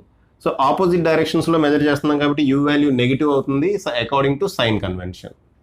ఇంకా ఎఫ్ వాల్యూ ఎంత, ఆర్ వాల్యూ 40 ఇచ్చాడు. సో ఎఫ్ వాల్యూ ఏమవుతుంది, r/2 which is equal to 20 centimetres. కానీ ఇక్కడ మనం -20 సెంటీమీటర్స్ వాడాలి. రీజన్ ఏంటి, ఇది కాన్కేవ్ మిర్రర్. కాన్కేవ్ మిర్రర్కి మనం నెగిటివ్ సైన్ వాడాలి. డివైడెడ్ బై యూ అంటే -5 -20 + 20 అంతే కదమ్మా. సో ఏమవుతుందమ్మా, పైన ఏమో 100 వస్తుంది, కింద 15 వస్తుంది, అంతేనా. పైన +100 వస్తుంది, కింద +15 వస్తుంది. దీన్ని మనం క్యాలిక్యులేట్ చేస్తే 5 20s are 5 3s are. So 20/3 centimetre. So image distance ఎంత వచ్చిందమ్మా, 20/3 సెంటీమీటర్స్. ఆ 20/3 సెంటీమీటర్స్ ఎక్కడి నుంచి మెజర్ చేయాలి, పోల్ నుంచి. ఏమొచ్చింది, +20/3 సెంటీమీటర్స్ వచ్చింది. పోల్ నుంచి +20/3 సెంటీమీటర్స్ అంటే ఇటే కదమ్మా, మైనస్ అయితే అటు. వి వాల్యూ చూడమ్మా, వి వాల్యూ ఏమొచ్చింది, 20/3 సెంటీమీటర్స్ వచ్చింది, ప్లస్ వచ్చింది. ప్లస్ అంటే ఎటు ఉంటుంది, ఇటు కిందకు ఉంటుంది కదా. ఓకే, సో ఇక్కడి నుంచి 20/3 సెంటీమీటర్స్ ఇక్కడ ఎక్కడో ఫామ్ అయి ఉంటుంది. 20/3 సెంటీమీటర్స్ డిస్టెన్స్లో ఇక్కడ ఎక్కడో ఫామ్ అయింది, అంతేనా. ఓకే, ఇప్పుడు మనకు కావాల్సింది ఏంటి, దీని అపరెంట్ డెప్త్ కావాలి as seen by observer. Okay, దీని అపరెంట్ ఈ ఇమేజ్ ఇక్కడ ఎక్కడో ఫామ్ అయిందమ్మా, ఇమేజ్ ఇక్కడ ఎక్కడో ఫామ్ అయింది. సో దీని అపరెంట్ డెప్త్ కావాలి as seen by observer. Okay, as seen by observer దీని అపరెంట్ డెప్త్, ఈ టోటల్ డెప్త్ కావాలి. యాక్చువల్గా టోటల్ డెప్త్ ఇది అబ్జర్వర్కి ఎలా కనబడుతుంది అనేది కావాలి. దానికి మనం ఏం చేస్తాం, X image with respect to observer అదంతా రాయట్లే, ఎక్స్ ఇమేజ్ అని రాస్తున్నా. ఓకేనా, ఈజ్ ఈక్వల్ టు ఫార్ములా ఏంటమ్మా, మ్యూ అబ్జర్వర్ ఇంటూ ఏం రాయాలి, x1/μ1 + x2/μ2 + 1. అయితే ఇదేం ఉండదమ్మా, ఎందుకంటే ఎగ్జాక్ట్గా సర్ఫేస్ మీద ఉన్నాడు కాబట్టి ఇదేం తీసుకోవాలి, ఇది ఒకటి తీసుకోవాలి. అయితే ఈ డిస్టెన్స్ ఎంతమ్మా, ఈ డిస్టెన్స్ ఎంత అంటే x1 ఎంత, ఎక్కడ క్యాలిక్యులేట్ చేద్దాం, ఇక్కడ రాద్దాం, ఇక్కడ చేద్దాం. x1 = ఎంతమ్మా, ఇది ప్లస్ ఇది, అంతే కదా. ఇమేజ్ ఎక్కడి నుంచి ఇమేజ్ డిస్టెన్స్ క్యాలిక్యులేట్ చేయాలమ్మా, 5 సెంటీమీటర్స్ + 20/3. 5 సెంటీమీటర్స్ + 20/3 ఎంత, 3 5s are 15, 35/3 centimetres. So x1 value ఎంతమ్మా, 35/3 సెంటీమీటర్స్. అదే ఇక్కడ వేద్దాం. మ్యూ అబ్జర్వర్ ఎంత, అబ్జర్వర్ ఎయిర్లో ఉన్నాడు కాబట్టి మ్యూ వాల్యూ ఎంతమ్మా, 1/, ఇదంతా ఉండదు కదా, ఇంకా ఇదంతా 0 అవుతుంది కదమ్మా. x1/μ1, x1 ఎంత, 35/3 ఇంటూ μ1 ఎంతమ్మా, డివైడెడ్ బై μ1 ఎంత, 4/3. 4/3 పైకి వెళ్తుంది, 3 క్యాన్సిల్. ఇదేమవుతుంది, 4 8s are 32, 3 మిగిలిందా, 0.3 మిగిలింది. 4 8s are 32, 3 మిగిలింది. 4 7s are 28, 4 5. ఓకే, సో 8.75 వస్తుందమ్మా. అబ్జర్వర్కి ఇమేజ్ ఎక్కడ ఫామ్ అయినట్టు ఉంటుంది, 8.75 డిస్టెన్స్ అంటే ఇది 5 సెంటీమీటర్స్, ఇక్కడ నుంచి ఒక 3 సెంటీమీటర్స్ ఇక్కడ ఎక్కడో ఫామ్ అయినట్టు ఉంటుంది. ఓకేనా, అబ్జర్వర్కి ఇది ఇక్కడ కాకుండా ఇక్కడ ఎక్కడో ఫామ్ అయినట్టు ఉంటుందమ్మా. 8.75 సెంటీమీటర్స్ డిస్టెన్స్లో ఫామ్ అయినట్టు ఉంటుంది. ఓకేనమ్మా, సరే పాజ్ చేసి రాసుకోండి అమ్మా. ఓకే, ఇంకా ఈ వీడియోకి లాస్ట్ టాపిక్ ఇది velocity of fish and bird. Okay, so ఒక ఫార్ములా డెరైవ్ చేసి మనం దాని మీద ఒక ప్రాబ్లం చేసి ఇంకా ఆపేద్దాం. ఓకే అమ్మా, so velocity of fish and bird చూడమ్మా. ఇది వాటర్లో ఫిష్ ఇక్కడ ఎక్కడో ఉంది, వాటర్లో ఫిష్ ఇక్కడ ఎక్కడో ఉందమ్మా. బర్డ్ ఇక్కడ ఎక్కడో ఎగురుతుంది. ఫిష్ సమ్ x1 అనే డిస్టెన్స్లో ఉందనుకుందామా. ఫిష్ x1 అనే డిస్టెన్స్లో ఉందనుకుందాం. ఓకే, బర్డ్ x2 అనే డిస్టెన్స్లో ఉందనుకుందాం పైన.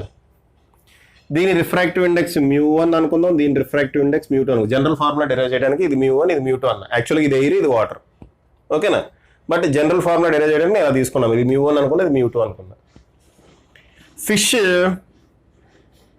ఫిష్ ఇలా కిందకి సమ్ v1 అనే వెలాసిటీతో వస్తుంది అనుకుందాం. ఫిష్ కిందకి v1 అనే వెలాసిటీతో వస్తుంది అనుకుందాం. ఇదేమో పైకి v2 అనే వెలాసిటీతో పైకి వెళ్తుంది అనుకుందాం. ఇది v1 అనే వెలాసిటీతో వస్తుంది, ఇది v2 అనే వెలాసిటీ తోటి పైకి వెళ్తుంది. సరే, ఇది కిందకి వస్తుంది, ఇది పైకి వెళ్తుంది అన్నాం, అంతే. ఓకే అమ్మ. ఫిష్ ఏమో ఇలా కిందకు వెళ్తుంది, బర్డ్ ఏమో ఇలా పైకి ఎగురుతుంది అనుకుందాం. ఓకే, ఫస్ట్ నేను apparent depth as seen by bird, okay, apparent depth of fish with respect to bird calculate చేస్తా. మనకు తెలుసు, చాలా సింపుల్. ఏంటమ్మా? Mu observer divided by x1 by μ1 plus x2 by μ2 plus 1, అంతేగా? సో మ్యూ అబ్జర్వర్ ఏంటి? Observer ఇక్కడ ఎవరు? ఇప్పుడు bird. Fish with respect to bird అమ్మ. Position of fish with respect to bird అంటే బర్డ్ చూస్తుంది. సో బర్డ్ చూస్తుంది. సో మ్యూ ఇదేమవుతుంది? μ2 అవుతుంది into x1 by μ1 plus x2 by μ2, అంతే కదమ్మా? ఇక్కడ రెండే ఉన్నాయి కదా, x1 by μ1 plus x2 by μ2, అంతే. ఓకే, ఇదేంటమ్మా? Fish with respect to bird fxb అని రాశాను. నేను దీన్ని with respect to time differentiate చేస్తున్నా. Differentiating with respect to time. నేను with respect to time differentiate చేస్తున్నామా? Differentiating with respect to time. Okay, so differentiate చేస్తే ఏమవుతుంది చెప్పండి అమ్మ? డిఫరెన్షియేట్ చేస్తున్నాను నేను, with respect to time differentiate చేస్తున్నా. సో ఇది dxfb by dt is equal to, ఇది బయట ఏమో μ2 ఉంటుంది, ఇక్కడ 1 by μ1 constant. So dx1 by dt divided by μ1, అంతేగా? అది కాన్స్టెంట్ కాబట్టి, plus dx2 by dt divided by μ2. Okay, ఇదేంటి చెప్పండి? Velocity. Velocity of fish with respect to bird ఏది? Velocity of fish with respect to bird ఏనమ్మా ఇది. dx by dt అంటే ఏంటి? వెలాసిటీ అమ్మ. యాక్చువల్గా ఇదేంటి? Position of fish with respect to bird. దాన్ని డిఫరెన్షియేట్ చేస్తే velocity of fish with respect to birthday కదమ్మా వచ్చేది నాకు. ఓకే, బయట ఏంటి? μ2. μ2 అంటే ఏంటమ్మా? అబ్జర్వర్. మ్యూ అబ్జర్వర్ అని రాయినా, జనరల్గా ఉంటుంది. మ్యూ అబ్జర్వర్ అని రాస్తా. ఇప్పుడు ఒక ఫార్ములా రాసుకోవాలి కదా మనం. మ్యూ అబ్జర్వర్ అని రాస్తా. Velocity of fish with respect to bird ఏమైంది? Mu observer. μ2 అంటే ఏంటమ్మా? Mu observer divided by dx1 by dt. x1 అంటే ఏంటిది? ఎవరి పొజిషన్ అది? Fish position, actual fish position. So దాన్ని డిఫరెన్షియేట్ చేస్తున్నాం కాబట్టి ఎవరి వెలాసిటీ వస్తుంది? Actual fish velocity. So velocity of fish divided by μ1 plus velocity of dx2 by dt అంటే ఎవరి పొజిషన్ ఇది? బర్డ్ రియల్ పొజిషన్, బర్డ్ యొక్క రియల్ పొజిషన్. దాన్ని with respect to time differentiate చేస్తున్నాం కాబట్టి బర్డ్ యొక్క వెలాసిటీ వస్తుంది డివైడెడ్ బై μ2, అంతేనా? అయిపోయింది మనకి. ఇదే ఫార్ములా, ఇదే మా formula. V fish by fish ఉన్న refractive index, v bird by bird ఉన్న అమ్మ ఏం లేదు. పొజిషన్కి ఏదైతే ఫార్ములా వచ్చిందో దాంట్లో పొజిషన్ బదులు వెలాసిటీ పెట్టామంతే, ఫినిష్. ఇప్పుడు velocity of bird with respect to fish ఏమవుతుంది? Velocity of bird with respect to fish ఏమవుతుందమ్మా? ఈజీగా మ్యూ అబ్జర్వర్ రాయండి బయట. మ్యూ అబ్జర్వర్ అంటే మ్యూ ఫిష్ అనమాట ఇది. Okay, divided by same v fish by μ1 plus v bird by μ2. ఇక్కడ observer ఎవరమ్మా? బర్డ్ కాబట్టి మ్యూ బర్డ్ అని రాస్తా. ఇక్కడ అబ్జర్వర్ ఎవరు? ఫిష్ కాబట్టి ఇక్కడ మ్యూ ఫిష్ అని రాస్తా. సేమ్ అదే ఫార్ములా. మనకి అబ్జర్వర్ ప్లేస్లో అబ్జర్వరే ఉంటాడు, మిగిలిందల్లా ఏంటి? Position by. కాకపోతే చూడమ్మా, ఇక్కడ పొజిషన్ బై μ1 వచ్చేది బదులు వెలాసిటీ బై μ1 వస్తుంది. ఓకే, ఇక్కడ పొజిషన్ ఆఫ్ బర్డ్ బై μ2 వచ్చే బదులు వెలాసిటీ ఆఫ్ బర్డ్ బై μ2 వస్తుంది, అంతే. సేమ్ అదే ఫార్ములా. ఏం చేంజెస్ లేవు. అయితే ఇక్కడ ఒక చిన్న విషయం గమనించాలి. ఆ చిన్న విషయం ఏంటంటే sign convention very very important అమ్మ. చాలామంది మిస్టేక్ చేసేది ఇక్కడే. ఈ ఫార్ములా ఓకే గుర్తుంటుంది ఎవరికైనా. ఓకే, అయితే ఇక్కడ మనం సైన్ కన్వెన్షన్ చాలా జాగ్రత్తగా చూడాలమ్మా. చూడండి, అయితే ఏంటి చూడమ్మా, ఇక్కడ వెలాసిటీ ఆఫ్ ఫిష్కి వెలాసిటీ ఆఫ్ బర్డ్కి మనం సైన్స్ ఇవ్వాలి. పాజిటివా నెగిటివా అనేది సైన్ ఇవ్వాలి. అది ఎలా ఇస్తాం? వెరీ వెరీ ఇంపార్టెంట్ అమ్మ. ఇది సింపుల్గా చెప్తా చూడండి. ఇప్పుడు ఇక్కడ బర్డ్ పైకి వెళ్తుంది కదా, పైకి వెళ్తుంటే ఈ డిస్టెన్స్ పెరుగుతుంది కదమ్మా. బర్డ్ పైకి వెళ్తుంటే ఈ డిస్టెన్స్ పెరుగుతుంది కదా. డిస్టెన్స్ పెరిగినప్పుడు dx/dt ఏమవుతుంది? పాజిటివ్ వాల్యూ అవుతుంది. అంటే వెలాసిటీ పాజిటివ్ అవుతుంది. వెలాసిటీ ఆఫ్ బర్డ్ ఏమవుతుందో మీ కేసులో పాజిటివ్ అవుతుంది. సో ఇఫ్ డిస్టెన్స్ ఈజ్, రాసేనమ్మా ఇక్కడ, ఇంక్రీజింగ్ ఫ్రమ్ సర్ఫేస్, ఎవరిదైనా కానీ, ఫిష్దైనా కానివ్వండి, బర్డ్దైనా కానివ్వండి, if distance is increasing from surface, okay, ఈ డిస్టెన్స్ కనుక ఇంక్రీజ్ అవుతుంటే, if distance is increasing from surface, okay, velocity is taken as positive. Opposite మీరు రాస్తారా ఏంటది? If distance is decreasing, velocity is taken as negative. very very important sign convention అమ్మ. Okay, formula apply చేయడం విషయం కాదు, కానీ ఇక్కడ ప్లస్ పెట్టాలా మైనస్ పెట్టాలా అక్కడే వేసేస్తుంది అనమాట, దెబ్బ వేసేస్తుంది. సో వి ఫిష్ల బదులు వి బర్డ్ బదులు మనం ప్లస్ పెట్టాలా మైనస్ పెట్టాలంటే ఈ సైన్ కన్వెన్షన్స్ ఫాలో అవ్వాలి. ఫర్ ఎగ్జాంపుల్ ఇక్కడ బర్డ్ పైకి వెళ్తుంది అంటే డిస్టెన్స్ ఇంక్రీజ్ అవుతుంది కాబట్టి బర్డ్ వెలాసిటీ పాజిటివ్. అలా కాకుండా బర్డ్ కిందకు వస్తుంది అనుకోండి ఇలాగే, అప్పుడు డిస్టెన్స్ ఏమవుతుందమ్మా? డిక్రీజ్ అవుతుంది. ఆ కేసులో బర్డ్ వెలాసిటీ నెగిటివ్. దీని గురించి మాట్లాడలేదు నేను, ఈ లోపల వాటి గురించి మాట్లాడుతున్నాను. అలాగే ఫిష్ ఇక్కడ పైకి అమ్మ చూడమ్మా, జనరల్గా ఏం జరుగుతుందంటే, చూడండి, బర్డ్ ఇలా కిందకు వస్తుంది, ఫిష్ ఏమో ఇలా పైకి వెళ్తుంది అనుకుందాం. జనరల్గా స్టూడెంట్స్ చేసే మిస్టేక్ ఏంటంటే, ఇది మనం పాజిటివ్ వై డైరెక్షన్లో వెళ్తుంది కాబట్టి ఇది పాజిటివ్ వెలాసిటీ, ఇది నెగిటివ్ వై డైరెక్షన్లో వస్తుంది కాబట్టి ఇది నెగిటివ్ వెలాసిటీ అని అక్కడ వేసేస్తారు, దెబ్బతింటారు. అది కాదు ఇక్కడ. యాక్చువల్గా ఇక్కడ ఏంటమ్మా, ఇక్కడ రెండు కేసెస్లోనే డిస్టెన్స్ డిక్రీజ్ అవుతుంది. సో దాని డిఫరెన్షియేషన్ జనరల్గా నెగిటివ్ వస్తుంది. జనరల్గా నెగిటివ్ వస్తుంది. ఇక్కడ డిస్టెన్స్ రెండు డిక్రీజ్ అవుతున్నాయి అమ్మా. సర్ఫేస్ నుంచి రెండింటి డిస్టెన్స్ డిక్రీజ్ అవుతుంది. ఇది పైకి ఇది కిందకు వస్తుంది. సో దీని వెలాసిటీ నెగిటివ్ అవుతుంది, దీని వెలాసిటీ కూడా నెగిటివ్ అవుతుంది. ఓకేనా? సో ఆ రకంగా ఆలోచించాలమ్మా సైన్ కన్వెన్షన్. సరేనా? ఒక ప్రాబ్లం చేద్దాం. ఒక ప్రాబ్లం చేస్తే మీకు ఒక ఐడియా వస్తుంది. ఓకేనా? సో పాజ్ చేసి రాసుకున్నాం, ఒక ప్రాబ్లం చేద్దాం. ఓకే, మీ ప్రాబ్లం చూసి ఇంకా వీడియో స్టాప్ చేద్దాం. చూడమ్మా, ఇక్కడ రెండు మీడియంస్ ఉంది. ఇది ఎయిర్, ఇది వాటర్. వాటర్లో ఫిష్ ఉంది, ఎయిర్లో బర్డ్ ఉంది. బర్డ్ పైకి 5 meters per second వెలాసిటీతో వెళ్తుంది. ఫిష్ కూడా పైకి వెళ్తుంది. 16 meters per second వెలాసిటీ తోటి ఫిష్ కూడా పైకి వెళ్తుంది. ఓకే అమ్మా, ఇప్పుడు మనం ఏం చేయాలి? Find the velocity of fish as seen by bird. Velocity of fish with respect to bird. అంటే ఇక్కడ అబ్జర్వర్ ఎవరు? బర్డ్. ఫార్ములా ఏంటమ్మా? వెరీ వెరీ ఈజీ ఫార్ములా ఏంటది? మ్యూ ఓబిఎస్ అంటే mu observer is equal to velocity of fish by mu fish plus velocity of bird by mu bird. అంతేనా? కనబడుతుందమ్మా? చివరి cut అవుతుందా? Velocity of fish by mu fish, velocity of bird by mu bird. అంతేనా? So velocity of fish with respect to bird first దమ్, ఇది first question. ఇది velocity of fish with respect to bird ఏమవుతుంది? Mu OBS అంటే mu observer ఎవరు ఇక్కడ? Bird. Bird observer కాబట్టి వేసుకోండి 5. 5 కాదు, 1 కదమ్మా. మ్యూ వాల్యూ 1 కదా. ఓకే. వి ఫిష్ అంతా 5 meters per second. ప్లస్ అయ్యాలా మైనస్ అయ్యాలా? ఇక్కడ చూడమ్మా, ఇక్కడ డిస్టెన్స్ ఇది పైకి వెళ్తుంది కాబట్టి సర్ఫేస్ నుంచి డిస్టెన్స్ ఇంక్రీజ్ అవుతుంది. సర్ఫేస్ నుంచి డిస్టెన్స్ ఏమవుతుందమ్మా? ఇంక్రీజ్ అవుతుంది. కాబట్టి వి ఫిష్ ప్లస్ రాస్తాం. సర్ఫేస్ నుంచి డిస్టెన్స్ ఇంక్రీజ్ అవుతుంది కాబట్టి వెలాసిటీ పాజిటివ్.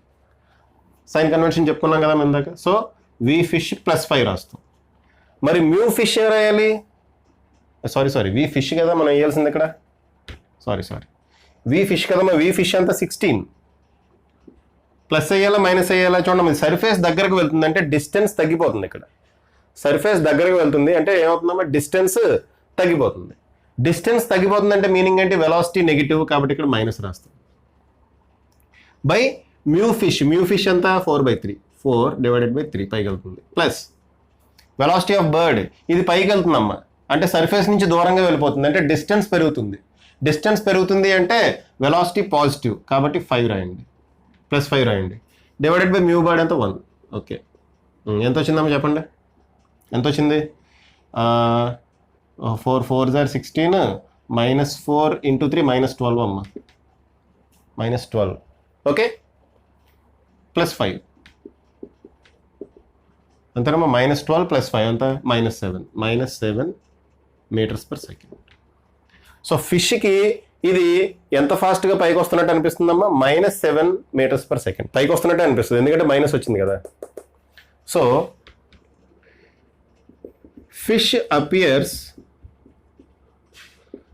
టు మూవ్, పైగా కిందగా, పైకి మూవ్ అవుతున్నట్టు, to move up with a velocity లేదంటే with a speed 7 m/s. with a speed 7 m/s. Fish appears to move up with a velocity 7 m/s. ఎవరికి, with respect to బర్డ్కి. Second చూద్దాం. Second ఏంటి, velocity of bird with respect to fish. Velocity of bird with respect to fish చూద్దాం. Mu observer అంటే ఇక్కడ observer fish కదా, so mu fish రాయండి. ఇక్కడ mu fish అంతమ్మా, డైరెక్ట్గా వాల్యూ వేద్దాం. మ్యూ అబ్జర్వర్ ఎవరు ఇక్కడ, అబ్జర్వర్ ఎవరు, ఫిష్ యొక్క మ్యూ ఎంత 4/3 ఇంటూ బ్రాకెట్లో ఏమీ మార్చక్కర్లే, బ్రాకెట్లో ఈ వాల్యూ ఎంత వచ్చిందో అంతే వాల్యూ యాజ్ ఇట్ ఈజీగా ఇలా వేసేద్దాం. ఓకే అమ్మా, బ్రాకెట్లో ఎంత వచ్చింది వాల్యూ, ఈ బ్రాకెట్లో సేమ్ అదే వస్తుంది కదా, మనం ఏం చేసినా అదే వస్తుంది. సో బ్రాకెట్లో యాజ్ ఇట్ ఈజీగా వాల్యూ అదే వస్తుంది. ఓకేనా. సో వాల్యూ ఎంతమ్మా, -28/3. -28/3 అంటే 3 7s are 21, 3 8s are 24, 3 9s are 27 కదా వస్తుంది. 3 9s are 27.33 m/s. ఇక్కడ మైనస్ వచ్చిందమ్మా. మైనస్ వచ్చింది అంటే మీనింగ్ ఏంటి, ఈ ఫిష్కి ఈ బర్డ్ ఇలా కిందకి ట్రావెల్ చేస్తున్నట్టు అనిపిస్తుంది. ఓకే అమ్మా, ఫిష్కి ఆ బర్డ్ కిందకి ట్రావెల్ చేస్తున్నట్టు అనిపిస్తుంది అమ్మా. అర్థమైందా, ఇది ఇలా పైకి వెళ్తుంది కదా, కానీ యాక్చువల్గా బర్డ్ పైకే వెళ్తుంది, కానీ ఫిష్కి ఎలా అనిపిస్తుంది, ఇది కిందకి 9.33 m/s వెలాసిటీతో కిందకు వస్తున్నట్టు అనిపిస్తుంది అనమాట. మనకు వచ్చింది క్యాలిక్యులేషన్లో వచ్చిందమ్మా. ఓకేనా, 9.33 m/s వెలాసిటీ తోటి కిందకు వస్తున్నట్టు ఫిష్కి కనపడుతుంది. సో బర్డ్ అపియర్స్, అమ్మ మైనస్ వచ్చింది కాబట్టి కిందకే అంటున్నా, అంటే కిందకంటే మైనస్ అని కాదు, మైనస్ వస్తే డిస్టెన్స్ తగ్గాలి. సో కిందకి ట్రావెల్ చేస్తున్నట్టు ఫిష్ కనిపిస్తుంది. Bird appears to travel downwards, bird appears అమ్మ, నిజంగా బర్డ్ కిందకి ట్రావెల్ చేయట్లే, bird appears to travel downwards with a velocity 9.33 m/s.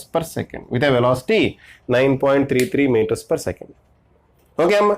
So ఇదమ్మా, ఈ షార్ట్ ట్రిక్ తెలుసు కాబట్టి మీరు చాలా ఈజీగా చేశారు. ఈ షార్ట్ ట్రిక్ తెలియకపోతే ఈ ఒక్కొక్క ప్రాబ్లం అనే వాళ్ళు చేసిన ఒక్కొక్క ప్రాబ్లంకి ఈజీగా 10 to 15 minutes పడుతుందమ్మా. షార్ట్ ట్రిక్ తెలిసింది కాబట్టి విదిన్ 2 minutes 3 minutes చేస్తారు. ఓకే, మీరు ఇంకా ప్రాక్టీస్ చేస్తే 1 minute కూడా చేసేస్తారు ఈ ప్రాబ్లమ్స్ అన్ని. ఓకే అమ్మా. సో ఈ వీడియో కనుక నచ్చినట్టయితే మీ ఫ్రెండ్స్కి షేర్ చేయండి, సబ్స్క్రైబ్ అవ్వమని చెప్పండి. Okay, thank you very much.